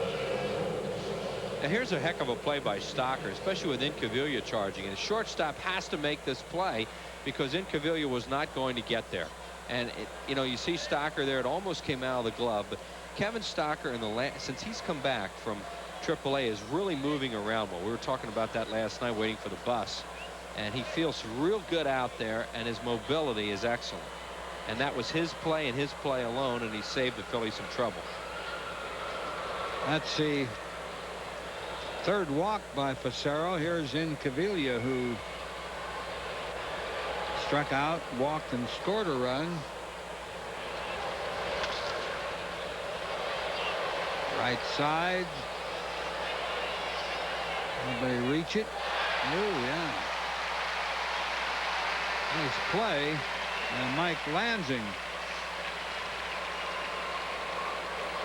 Yeah, Lansing's way over near second base when this play starts. You have to be careful here in Montreal because the mounds are in play. And he almost overran it as it drifted back. But this is one of the few ballparks where those bullpen mounds come into play. And they're closer because the pitching mounds, as you see right there, are towards home plate. In most other stadiums, if you have it, they're going to be down a little bit further. But when they shorten this ballpark, you can't have two mounds down the corners anymore because the pitcher's arms hit the wall. and they're trying to warm up, so they had to bring the mounds down. Ruben Amaro Jr. Ooh. Got to play at first. Wanted to go to second, but kind of bobbled the ball. So Santiago goes to second. Yeah, Gresalonic has the play at second, but can't get it out of his glove there. And now he can't get anything on this throw, and he just barely gets Amaro at first base. So the Phillies get a runner in scoring position. Right here, he tries to go to second, and now he's in trouble. And he knows he's got to throw across his body and hope, and gets it. Santiago at second, 2 outs. They're going to walk that Kevin Stocker intentionally to get to Schilling. How about that? Schilling's hitting 100 points higher than Stocker, but well, Alou is being defensive here because his team is down by 2 runs in the 6th inning, and Schilling's pitching pretty well, so he does not want to give up a shot here to give up a run to the 8-hole hitter. He's just going to take his chances with Schilling. And that's a good percentage play on Alou's part when he's losing. First and second, 2 outs for Schilling, who has grounded out and struck out. Managers hate to walk the 8-hole hitters, but sometimes you just have to do it.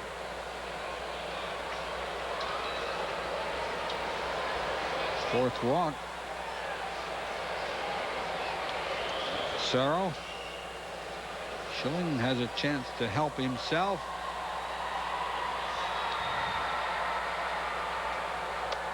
Ball 1.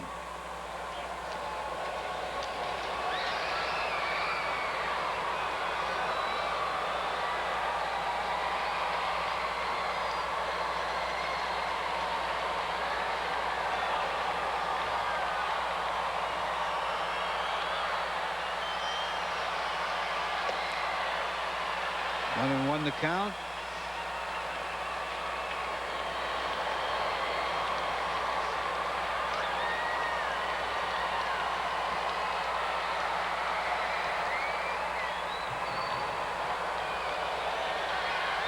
Two on and 2 outs.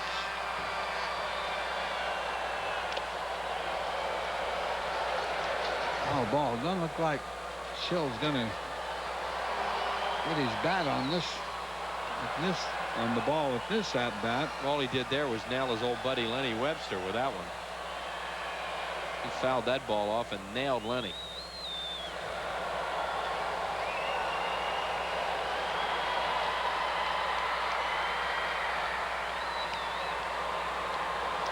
Ball and 2 strikes to Schilling.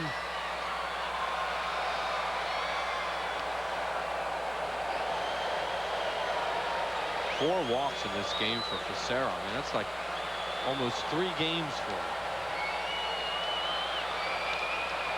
Fouled another one. A little better swing at that one.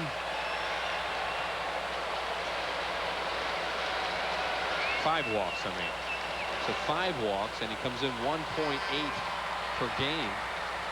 So as you could tell, Fassero just not anywhere near as sharp tonight as he was in that game with the vet. Well, that was the best game he's ever pitched, I think. First shutout. Other than that, well, he took a no-hitter 2 outs into the 9th inning in a game, and then he had a line drive hit back at him off his glove, and then he threw a 2-run homer after that. So he lost a no-hitter and a shutout and 2 batters with 2 outs in the 9th inning a couple years ago. That was against Pittsburgh.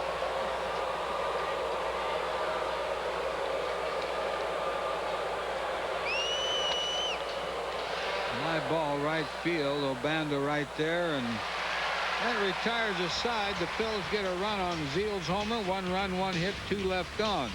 Expos bat in the 6th. Phillies lead 3-1.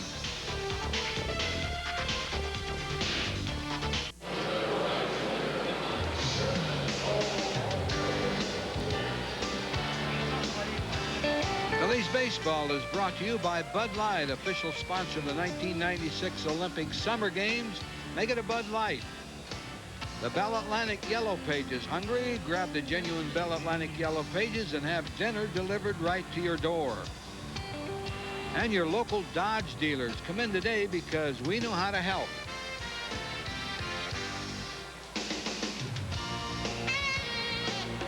Montreal batting here in the bottom of the 6th. Obando, Rodriguez, and Santangelo to face Curt Schilling, who's holding down a 3-1 lead.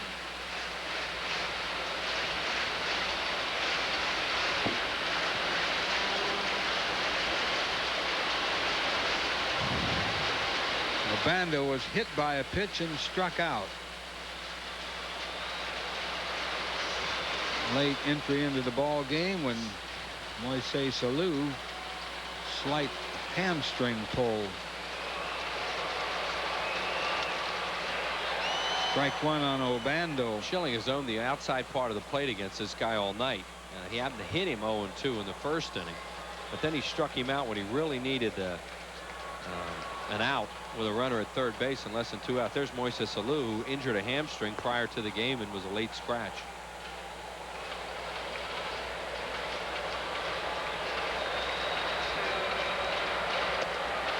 1-1 the count.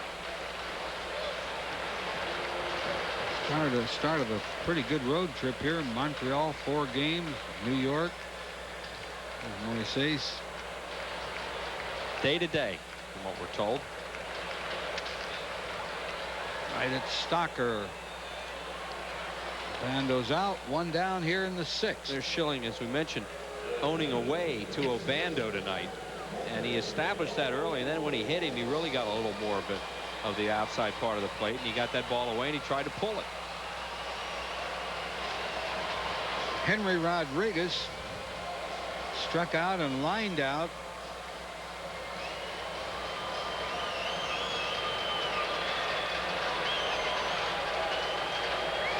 Been in a little bit of a slump starting before the All-Star game, and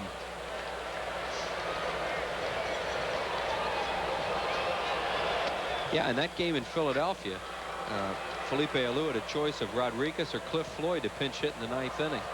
Decided to go with Floyd because he thought he was swinging the bat better than Rodriguez, and Floyd hit the 3-run homer. 1-1 the count.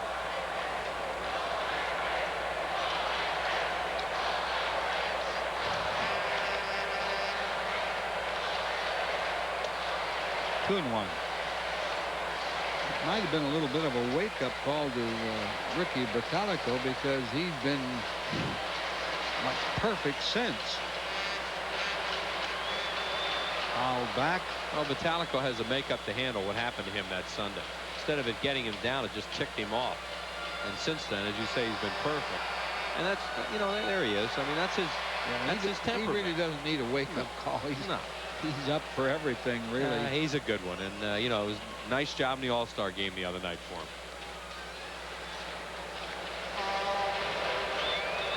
He has a great makeup to close, and he also has the ability to forget the bad things that happen to him.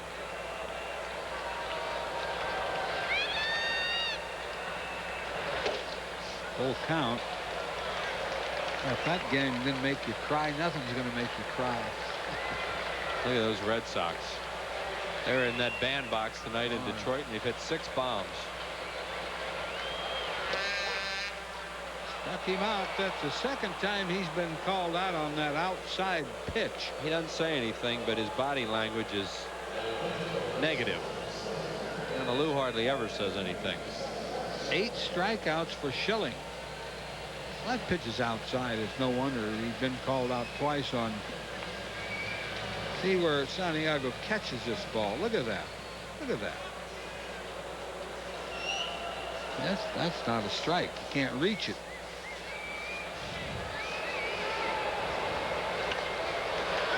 Bunt. Foul ball. You could hear somebody yell, "Let it go." I guess that was Santiago, who had the best look at it. And Zeal, you know, that was close. That ball was bunted so hard that Zeal had to keep chasing it because it could have gone down the line for a double.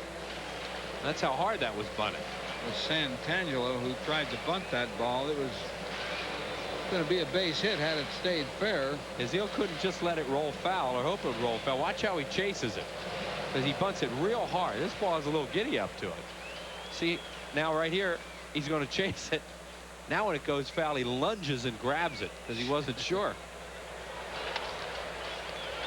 Down ball, Stocker, good play, got him. That'll retire the side as the Expos go in order. Chris Wheeler and Harry Callis pick it up in the 7th. After 6 innings of play, the Phils 3, the Expos 1. There's a ground ball to second. Lansing up and over to first. Ricky Otero retired for the first out here in the 7th. Tomorrow at 6:30, Al and Peggy celebrate their anniversary Bundy style, and at 7, Kelly buys a motorcycle on Married with Children on WB 17, home of the WB television network. Mickey Morandini, the batter, for play-by-players Harry. All right, thanks, Wheels. 1 out, no base runners. Morandini has walked. He's grounded sharply to first base twice. Once they turned the double play, the other time they didn't because Gresalonic did not make a good throw, but should have turned 2-3, 6-3 double plays on him. Did not, but he's hit the ball hard. Harry, I think he's on the plate more tonight than we've seen him before. I want to talk to him about it later, but I think that's one of the reasons why he's pulled the ball so well against Fassero tonight, because he looks like he's up on top of home plate and has really handled that ball inside.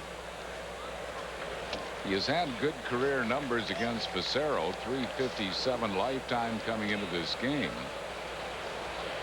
Well, Fassero can kill you as a left-handed batter if you get too far off the plate.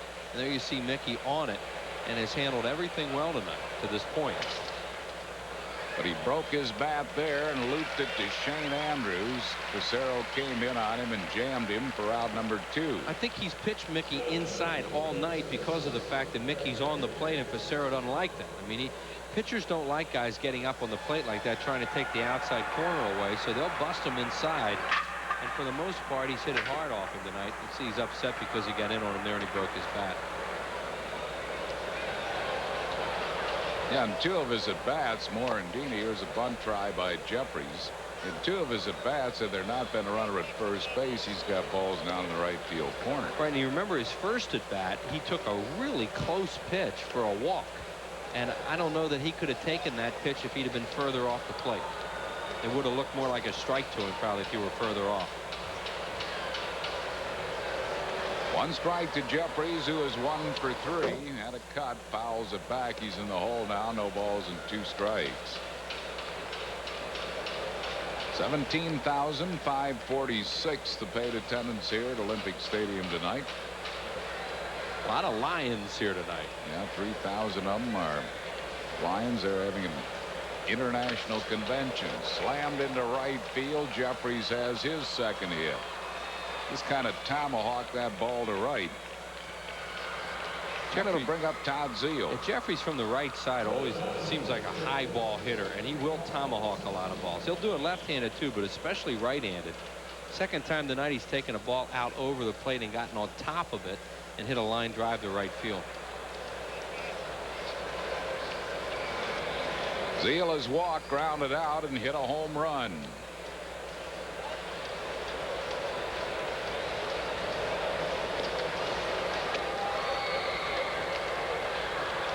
One ball and no strikes to him.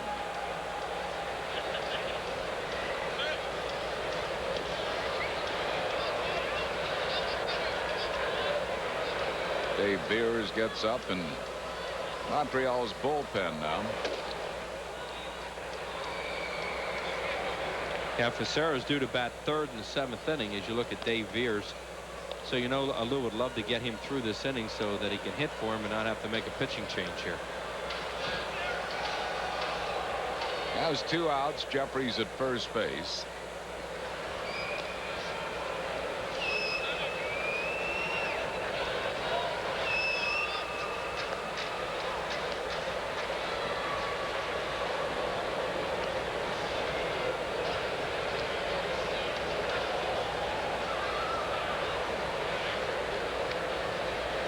Jeffries not a big lead.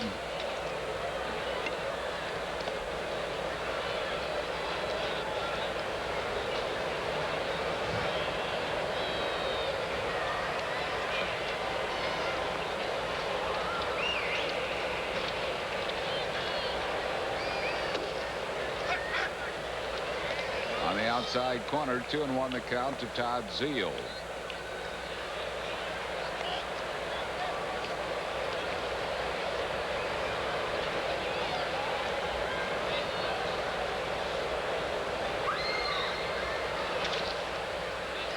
Off the end of the bat, foul, right field side, 2-2.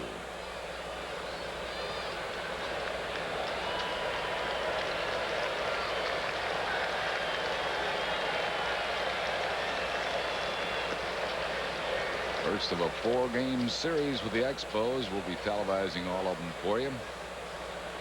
There's one of those Lions, just got a foul ball. Those are not Nittany Lions. Lions International for a convention up here. Yep, nice catch by that Lion out there. And they're here from all over the world. Lions clubs from all countries here. Got him picked off. He started too soon. Just got him. Looked like Jeffries went in ahead of the throw, but he doesn't get the call. And that will retire the side. No runs, 1 hit, no errors, none left. Stretch time at Olympic Stadium. We go to the bottom of the 7th. 3-1 Phils. Here's your Chevrolet game summary. Curt Schilling with a strong 6 innings thus far. And looking for his first win since May the 25th at Candlestick. Todd Zeile, his 3rd home run of the season here in this ballpark, leading the club with 50 runs batted in. Jeff Fassero will probably be lifted in this inning. 7 innings, a lot of walks for him. 3 runs, but only 1 of them earned. Cliff Floyd has tripled in a run, but then he made a key 2-base error to give the Phillies the lead in the 4th inning. They've added 1 since. And as we go to the bottom of the 7th inning, it's 3-1 Phils.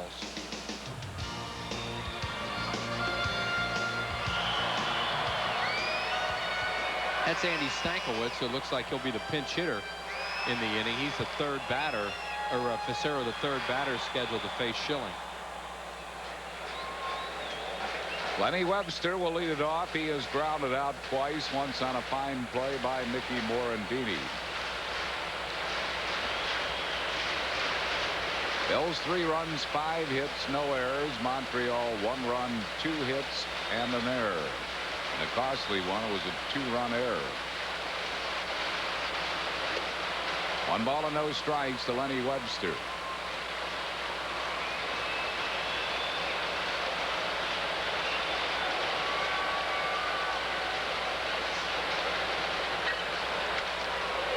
Driven into right center field, over the head of Otero and all the way back to the fence.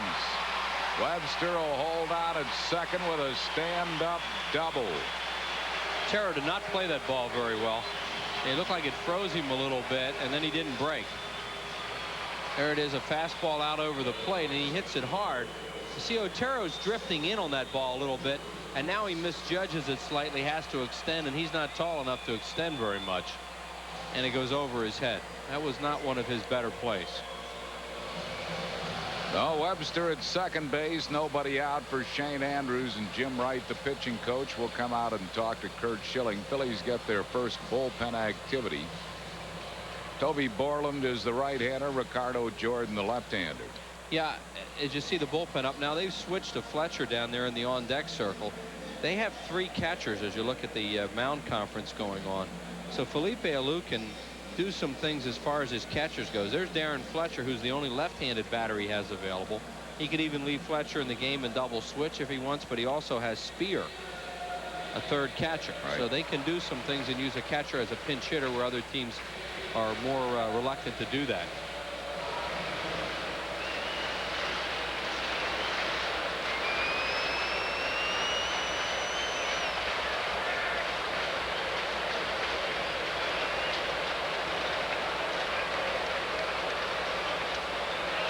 Shane Andrews fouls it back. Took a shot at the right side then, did Shane Andrews. That's good baseball.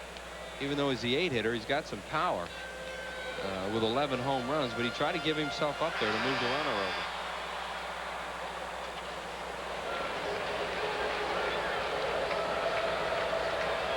over. Andrews is fly to right, and he is popped up to Mickey Morandini.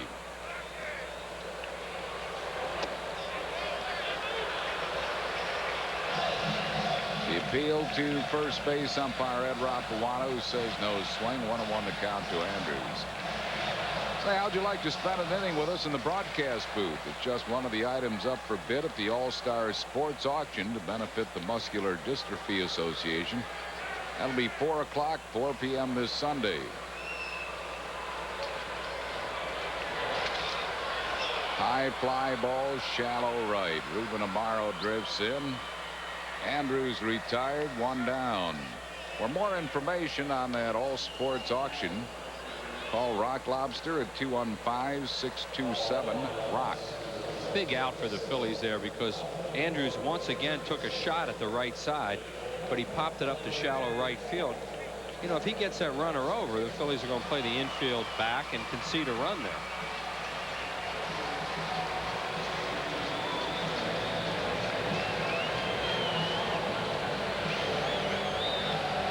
Darren Fletcher will be the pinch hitter. Fletcher hitting at .265. As a pinch hitter, he is 3 for 9 with a run batted in. Fletcher not catching against this right-hander because Lenny Webster is the designated catcher for Fassero. 1 strike to Fletcher. Also, Fletcher does not have good lifetime numbers against Schilling. It's awful numbers against him. 1 for 25. It's amazing. Yeah. 1 ball and 1 strike. Phillies are playing Fletcher to pull with Otero towards right center. Fletcher in the last couple of years has started to pull the ball more. He used to be an opposite field inside out hitter. 2 balls and a strike to Darren Fletcher with Lenny Webster at second base. 1 out here in the bottom of the 7th. Phil's lead at 3-1. See where Morandini can play him too. Now that there's 1 out, no force play to worry about, and you have the lead, and Fletcher doesn't run very well, so you can play him behind that white line.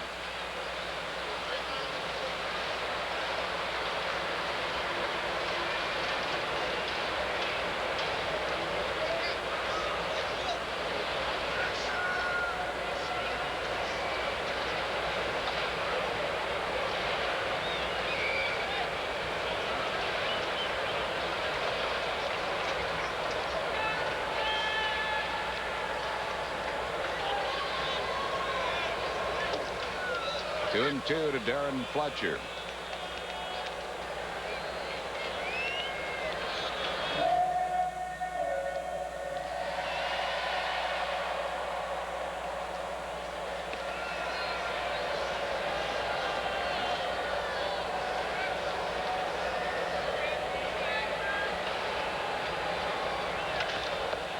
Almost got his third base coach and almost got somebody in the Phillies dugout.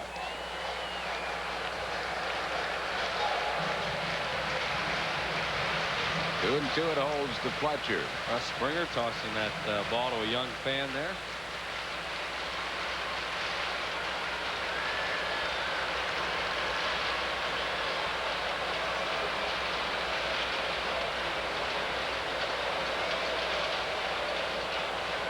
Santiago wants a word with Curt Schilling.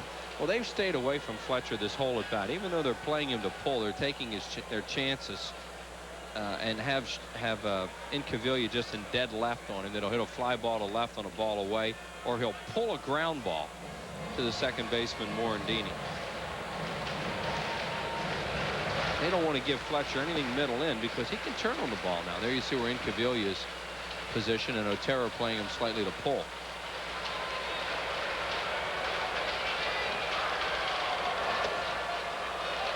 Full count to Darren Fletcher.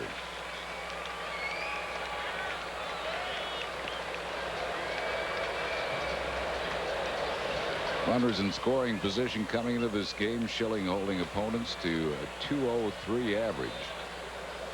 We have a runner in scoring position here.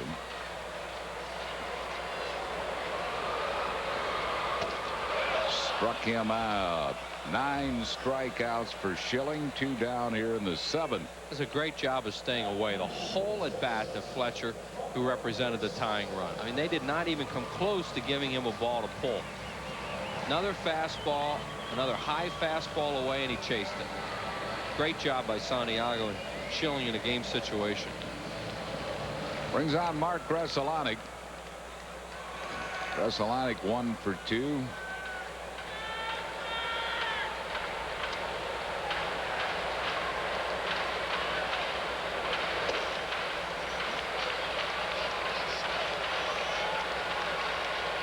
One ball and no strikes to Gresselanik.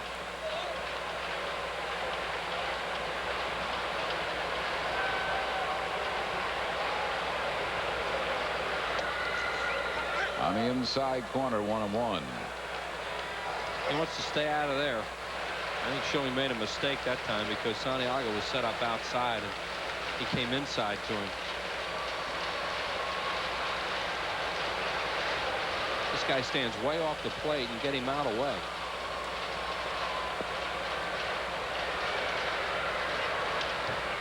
He threw it away and he fouled it off down the first base side. 1 ball and 2 strikes. Ballpark is much more homer friendly now than it used to be. So you get in the late innings of the game and a home run can tie it and the guy has a little bit of power. You're going to find pitchers will stay away from them as much as possible. And I think that's what Schilling wants to do here.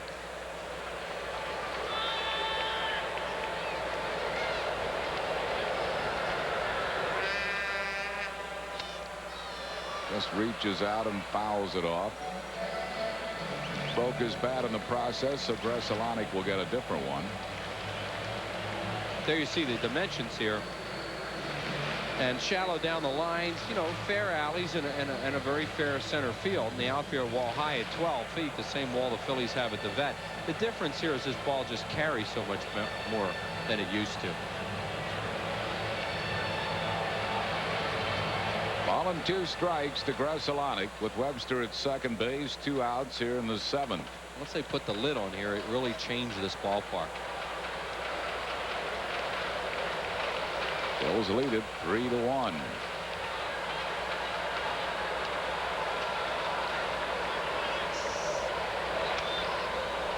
Fouls that pitch off. And they took a chance there. You saw them come back inside. They'd thrown so many balls away.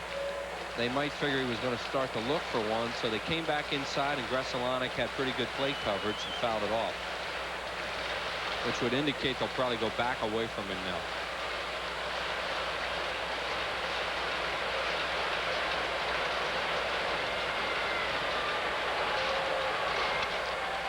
Pop fly into shallow right field. Ruben Amaro makes the grab, and that will retire the side. No runs, 1 hit, no errors, and 1 left. We move to the 8th. Phil's on top, 3-1.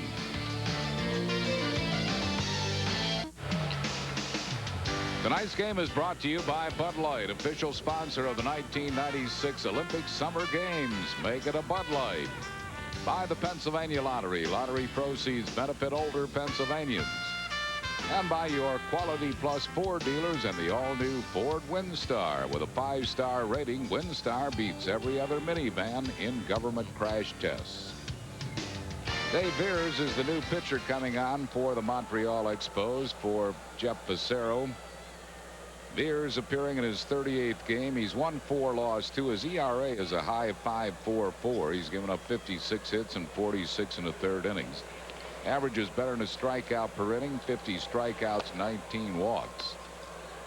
Facing Todd Zeile here, who has walked, grounded out, and hit a home run.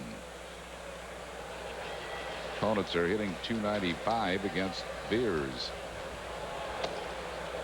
Ken Ryan is throwing in the Phillies bullpen, which would indicate that Curt Schilling might be finished for the night after 7 innings. He threw a lot of pitches. 117. Yeah. So that he's finished. Yep. And rightly so. And this isn't even, well, you know, there's always a second guess involved because that's what baseball is. It's all opinions. But Jim Fregosi is going to take him out after 117 pitches because you're dealing with a guy coming off surgery you're still trying to bring back. And that's enough for tonight.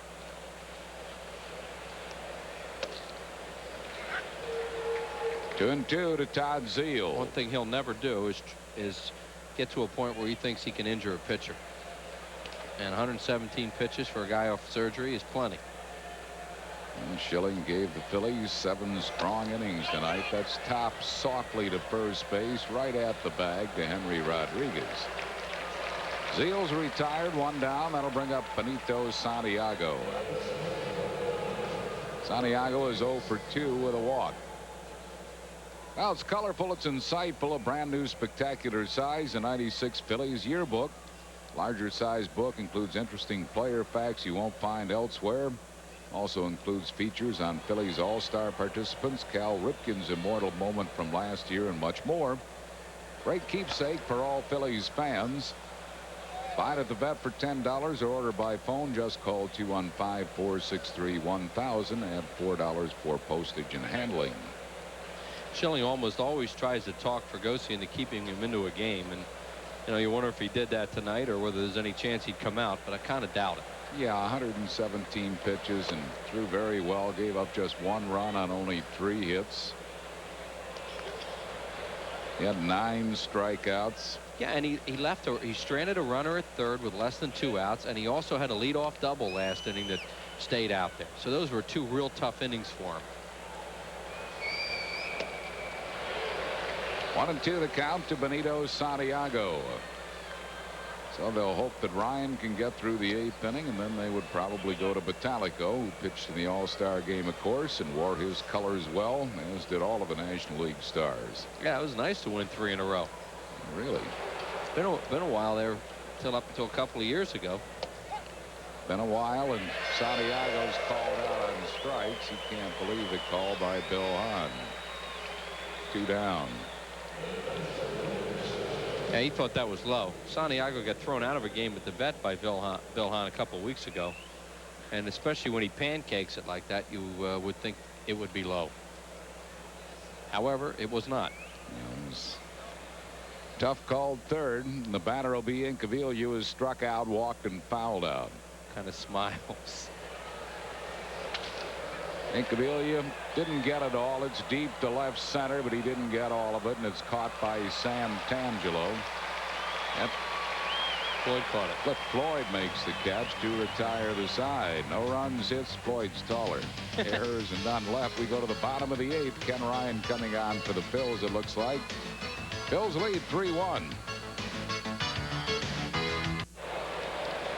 Jim Eisenreich comes into play left field for Peter Incaviglia. He will hit in the number 9 spot, and Ken Ryan is the new pitcher. He will bat in the 6th spot, vacated by Incaviglia.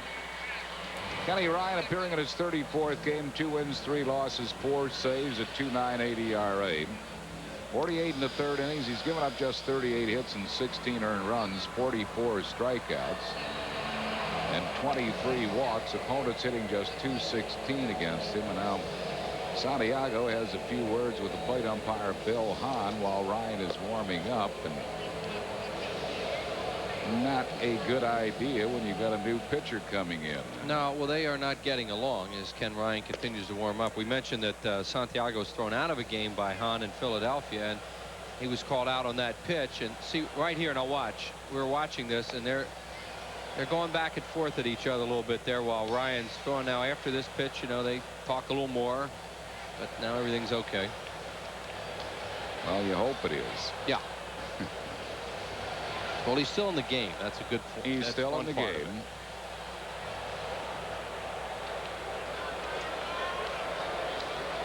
And Mike Lansing will lead it off. He has struck out twice and walked.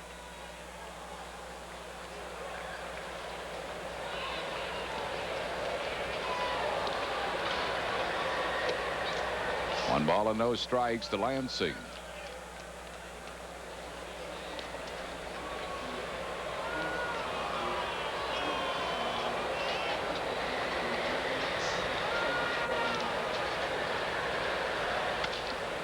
Fouls it out of play. 1-1 the count. Terry Mulholland tomorrow night against Pedro Martinez. Saturday night it'll be Michael Mims and Raul Cormier. And on Sunday, Mike Williams and Uget Urbina.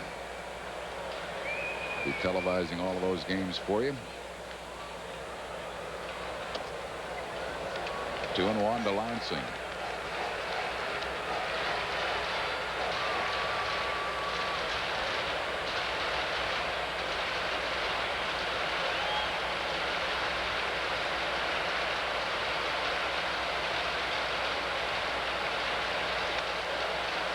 Keeps the foul out of play. It's 2-2. Big surprise, Mel Rojas up in the bullpen. We never see him.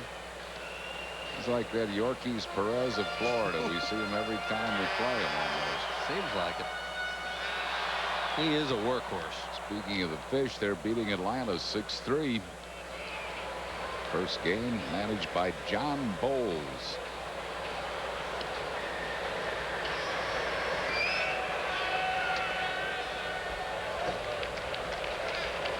Full count to Mike Lansing. Don't want to see a leadoff walk here late in the game, and that's the only thing that Ryan, you know, he has walked too many batters this year.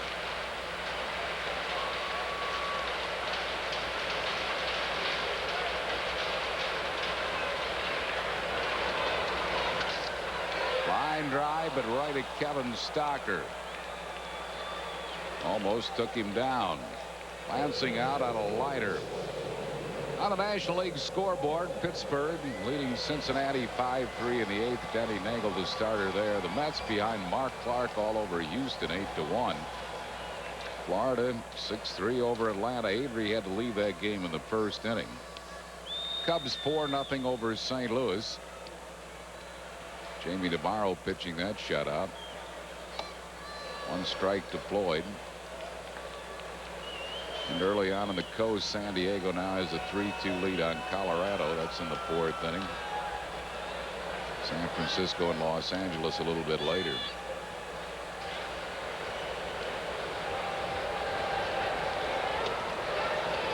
Missing with his curveball. 1 ball and 1 strike to Floyd, who has popped up, tripled, and popped up on a fine play by Kevin Stocker.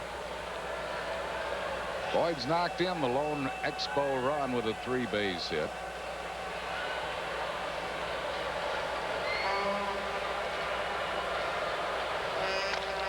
Tops the ball. Oh, Jeffries had to let that ball go to Morandini. They had the play easily if he lets the ball go, but he didn't. And Floyd is safe at first base. Exactly. I mean, he goes way too far for this ball. It's an easy play for Mickey Morandini. It's a tougher play for the first baseman who has to backhand it. I mean, he should have just retreated to first base. Morandini throws it to him, and that's the play. And you see them looking on from the bench, knowing they've just given the Expos a life. Charitable scoring giving Floyd a hit here. And the batter will be Sherman Obando, who's been hit by a pitch ball, struck out and grounded out.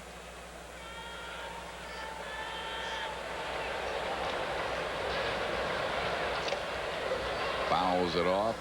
He's thinking one thing, home run. Schilling was able to dominate him away tonight, and I'm sure Ryan and Santiago are going to try and do the same thing. Except Ryan's control is not quite what Schilling's is. Ryan cannot always put the ball where he wants to. Nobody's got to try.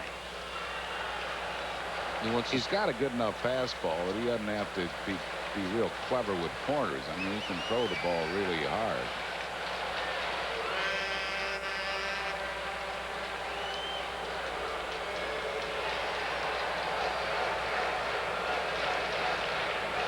Floyd at first base with 1 out.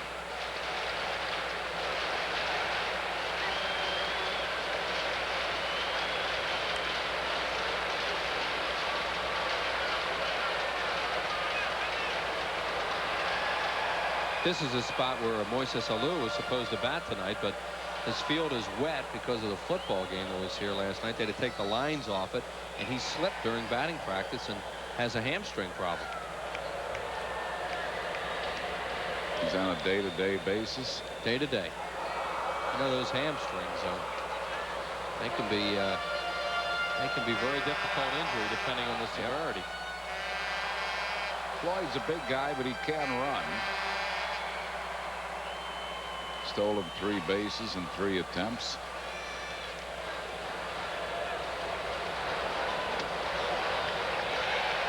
One ball and 1 strike to Sherman Obando.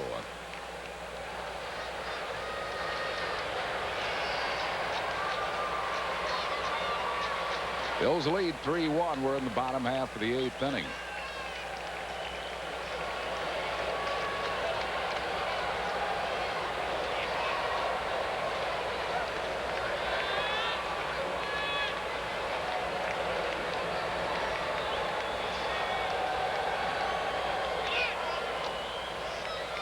Floyd started and stopped. Ryan misses with a curveball, 2-1. Banner wishes Floyd wishes he'd have gone now, because he'd have made it easily with the jump that he had and the fact that it was a breaking ball in the dirt. But he just pulled up. Guess he didn't think he got a good enough start, because there he's in full flight, and now he pulls up, and he'd have made it easily.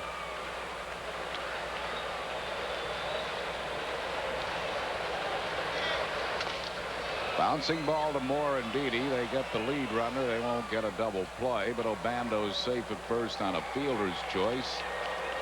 That's 2 down, and that will bring on Henry Rodriguez. So now the key here is to keep him in the ballpark. Rodriguez tied for second in the league in homers with 25. He is struck out line to right and struck out. All the outfielders will play deep to prevent an extra base hit if possible. We've seen Rodriguez on a lot of replays, and he takes them out all over the place. And you see how deep the outfielders are.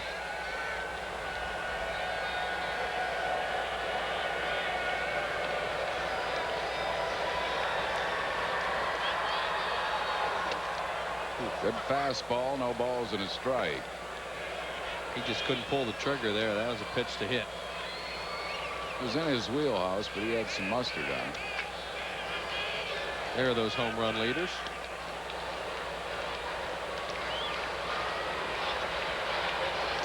Curveball bouncing up there, 1-1. 1 ball and 1 strike to Henry Rodriguez.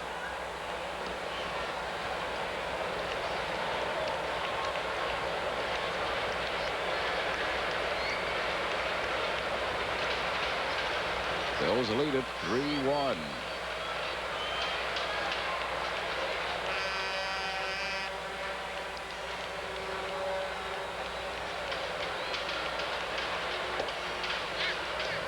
Snap throw to first. Diving back safely is Obando. That's a good time to try and pick somebody off with Santiago's arm, because the base runner can't see him very well with that left-handed hitter up there, and he kind of sneak around behind him, make that throw. Maybe get Floyd being a little bit too aggressive.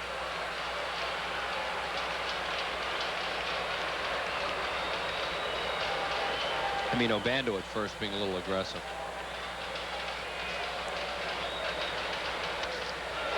In the gap in left center field. Extra bases. Obando's going to score a double for Henry Rodriguez, and it's now a 3-2 ball game. The Phillies lead down to a run.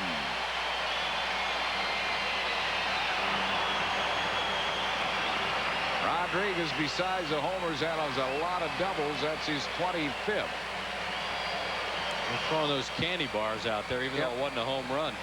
There it is. That wasn't that bad a pitch, but you know, as I mentioned earlier, he uses the whole field.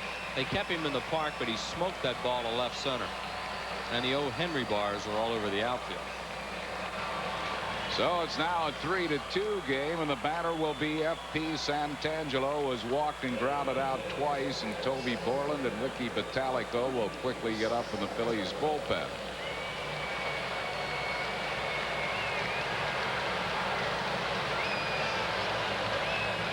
Now Fregosi, you know, as he sees those two pitchers warming up, knows that, you know, there was a mistake in this inning that isn't scored an error, but it should have been an easy inning for him. Should have been a 1-2-3 inning for Ken.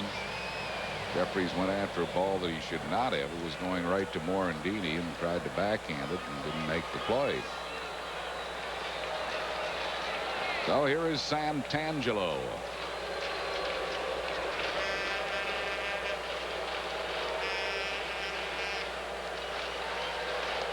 Started him with a curveball, and he hadn't been able to throw that pitch for strikes. 1 ball and no strikes. Now Santiago wants to talk to Ken Ryan.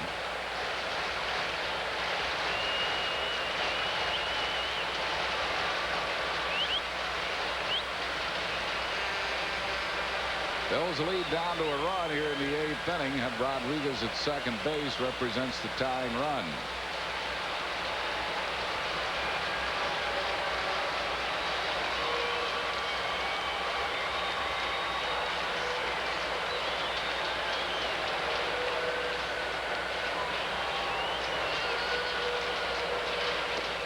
Gave him another curveball. This one he did get over. 1 ball and 1 strike.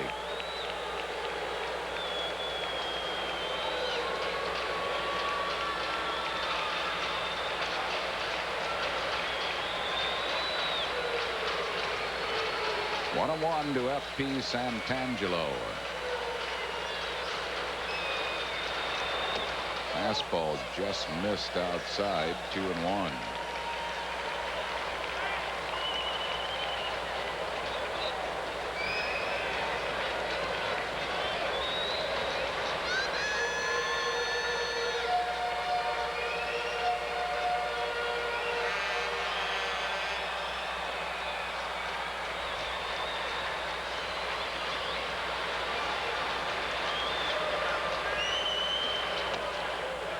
Gave him a 2-1 curveball and missed with it. It's 3 balls and a strike. Now they have a base open. Lenny Webster's on deck. They have no more left-handed batters available. That's why there's no left-handed pitcher up in the bullpen right now. And Vitalico and Borland are throwing, and you might see another breaking ball here. Throwing him a lot of curveballs. Yeah. Maybe like that's why. Right. It's like a little bit of a pitch around with a base open, but you do put the go-ahead run on base that way. Exactly. I mean, it's risky. 3 balls and a strike to Santangelo.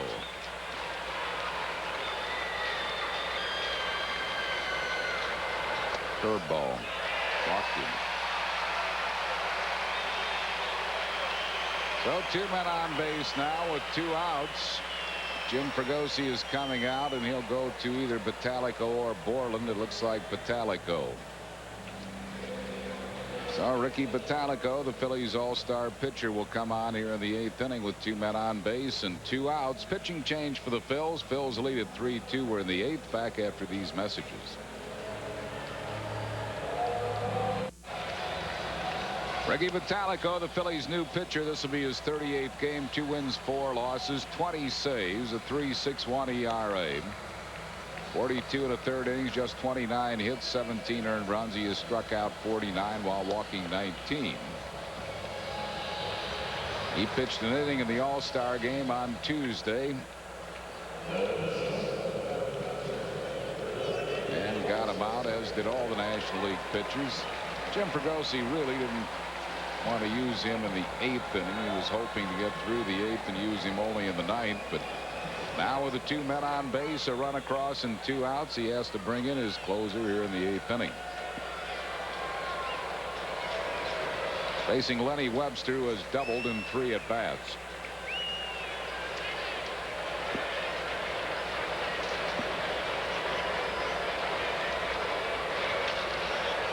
Pops up a foul, out of play. No balls and a strike to Webster.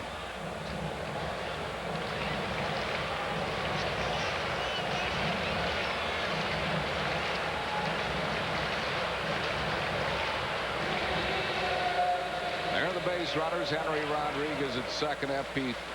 Santangelo at first with 2 outs.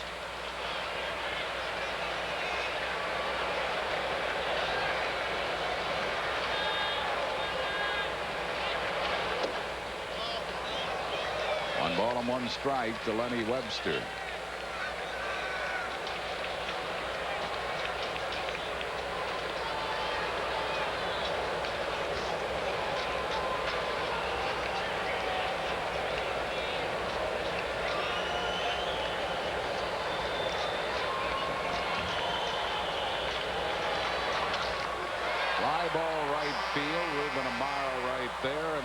Retire the side. Expos get a run in the inning. 2 hits, no errors, leaving 2. We go to the 9th. Phils lead 3-2. After 8 innings of play, the Phillies 3, Montreal 2. Tomorrow at 6, Will and Carlton are in a car accident on the Fresh Prince of Bel-Air here on WB 17, home of the WB television network. Mel Rojas, the new pitcher, coming on for Felipe Alou here in the 9th inning. Rojas appearing in his 40th game, 5-3 his record with 12 saves, fairly high ERA of 5.19. 43 in the third innings, 40 hits, 25 earned runs. He has struck out 50 while walking 18. Ruben Amaro will be the first one to face him, to be followed by Kevin Stocker and then Jim Eisenreich. Ninth inning, Phillies lead it by a run, 3-2.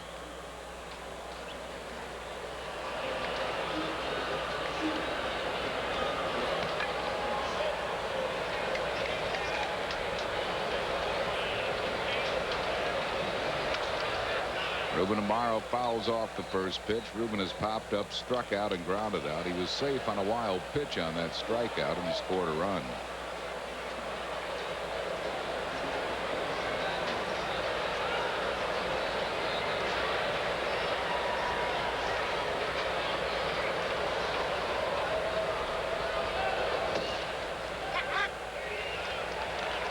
Now balls and 2 strikes to Ruben Amaro.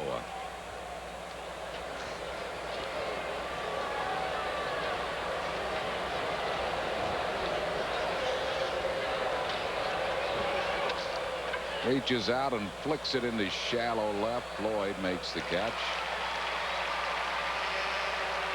I'll bring up Kevin Stocker. He is grounded out, was safe on a 3-base error and been intentionally walked.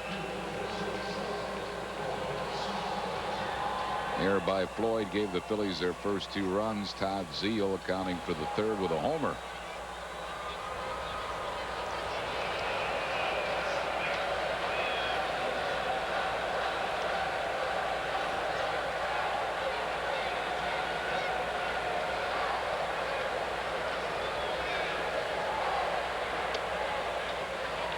One and nothing to Kevin Stocker.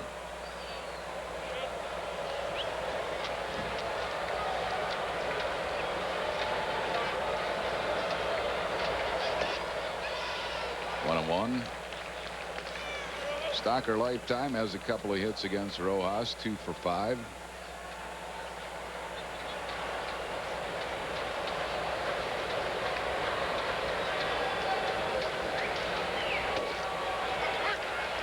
On the inside corner, 1 ball and 2 strikes. Threat of the forkball from Rojas is what makes him so effective. I mean, he doesn't throw as hard as he used to, but when he gets ahead of a hitter, it's always in the back of their mind that he's going to come with that thing. Gave him a fastball and blew him away, struck him out, 2 down. So as a result, he's able to throw fastballs by batters as he did there. It'll bring up Jim Eisenreich. Guys batting for the first time. He's hitting at .340.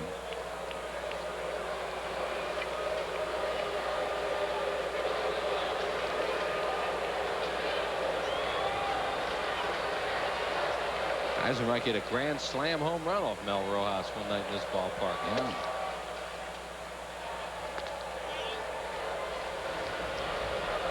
One and nothing to Jim Eisenreich with 2 outs.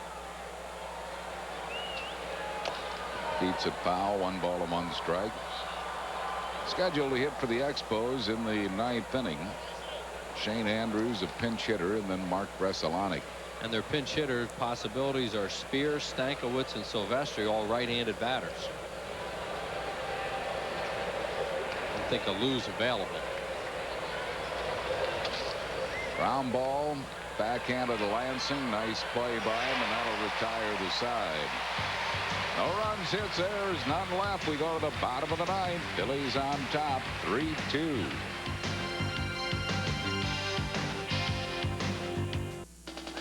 The Phillies' newest Hall of Famer, Jim Bunning, will be honored Friday, August 9th before the Phillies play the Astros at 7:35. Come and get a memorable keepsake of the pitcher who threw the unforgettable Father's Day no-hitter. Call 463-1000.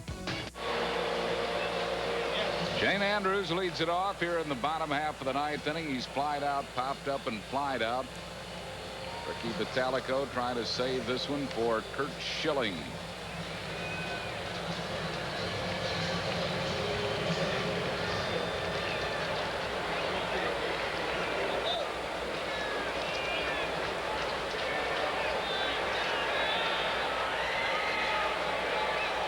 Some fan has run out onto the field, delaying action here. Here comes another one.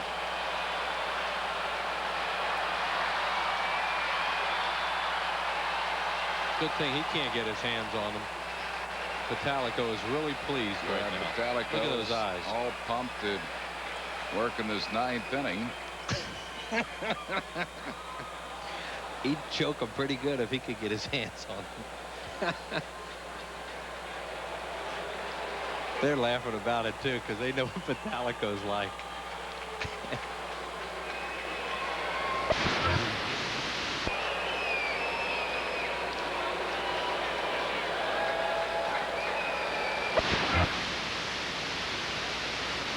Those guys as they take.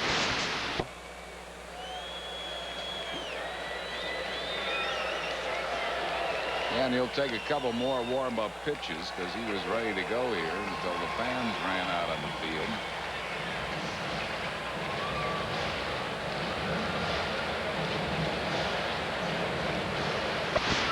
St. Andrews leads it off. Andy Stankiewicz has moved into the on-deck circle to bat for the pitcher Rojas, and then the top of the order, Mark Bressolani.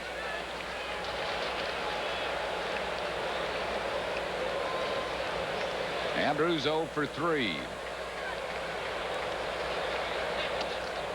The breaking ball for a called strike to Shane Andrews. They have Aziel over towards the line at third.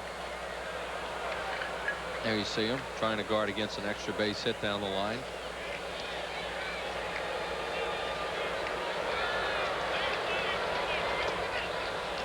Way outside, 1 ball and 1 strike to Shane Andrews.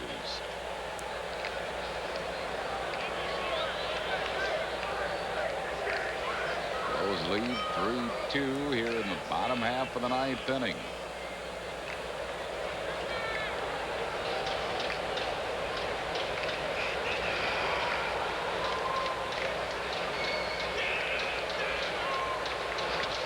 Ground ball shortstop. That's one of them here in the 9th inning. It'll bring on Andy Stankiewicz. Stankiewicz batting for Rojas. He is hitting at .260 as a pinch hitter, 5 for 14.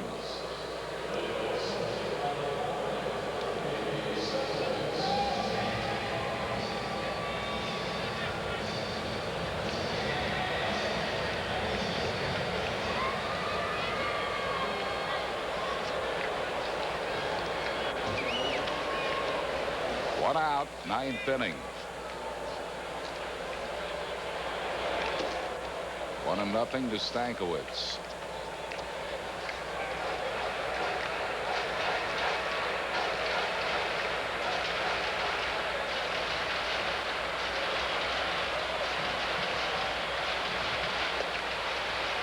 Two balls and no strikes. It's a good at bat by Stankiewicz. I mean, he's up there trying to get on base. Yeah. Doesn't want to walk in. Yeah, and Stankiewicz has already shown, or at least it appears, that he's not going to swing until he throws at least 1 strike to him. Got that one over, 2-1.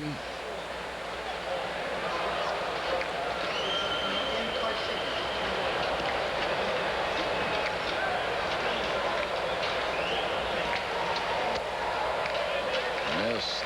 3 balls and a strike to Stankiewicz.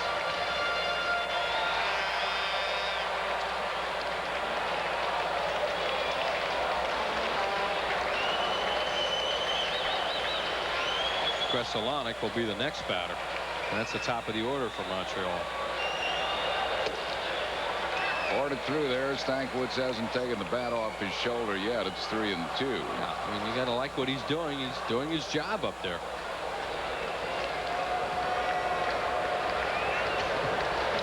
Foul tip struck him out. So that's 2 down, and that'll bring on Mark Bressolani. That's tough hitter for Patalico to face in this situation, because he's just not going to swing until it got to 3-2. And now he throws him a fastball and he foul tips it. Santiago holds on to it. So now it's Mark Bressolani. He has walked, singled, struck out, and flied to right.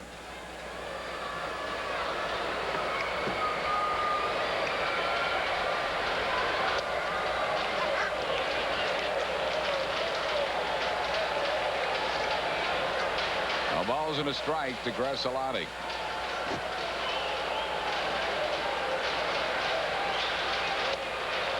Giving him a couple of sliders here. 0-2.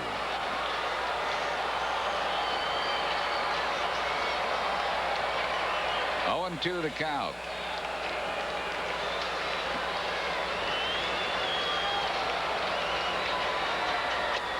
Ooh.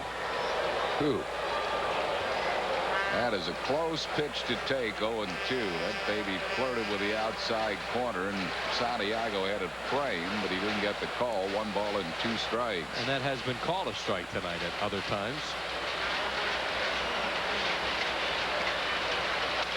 Bouncing ball tapped softly. Stocker charges, throws him out. This ball game is over. Save number 21 for All-Star Ricky Bottalico.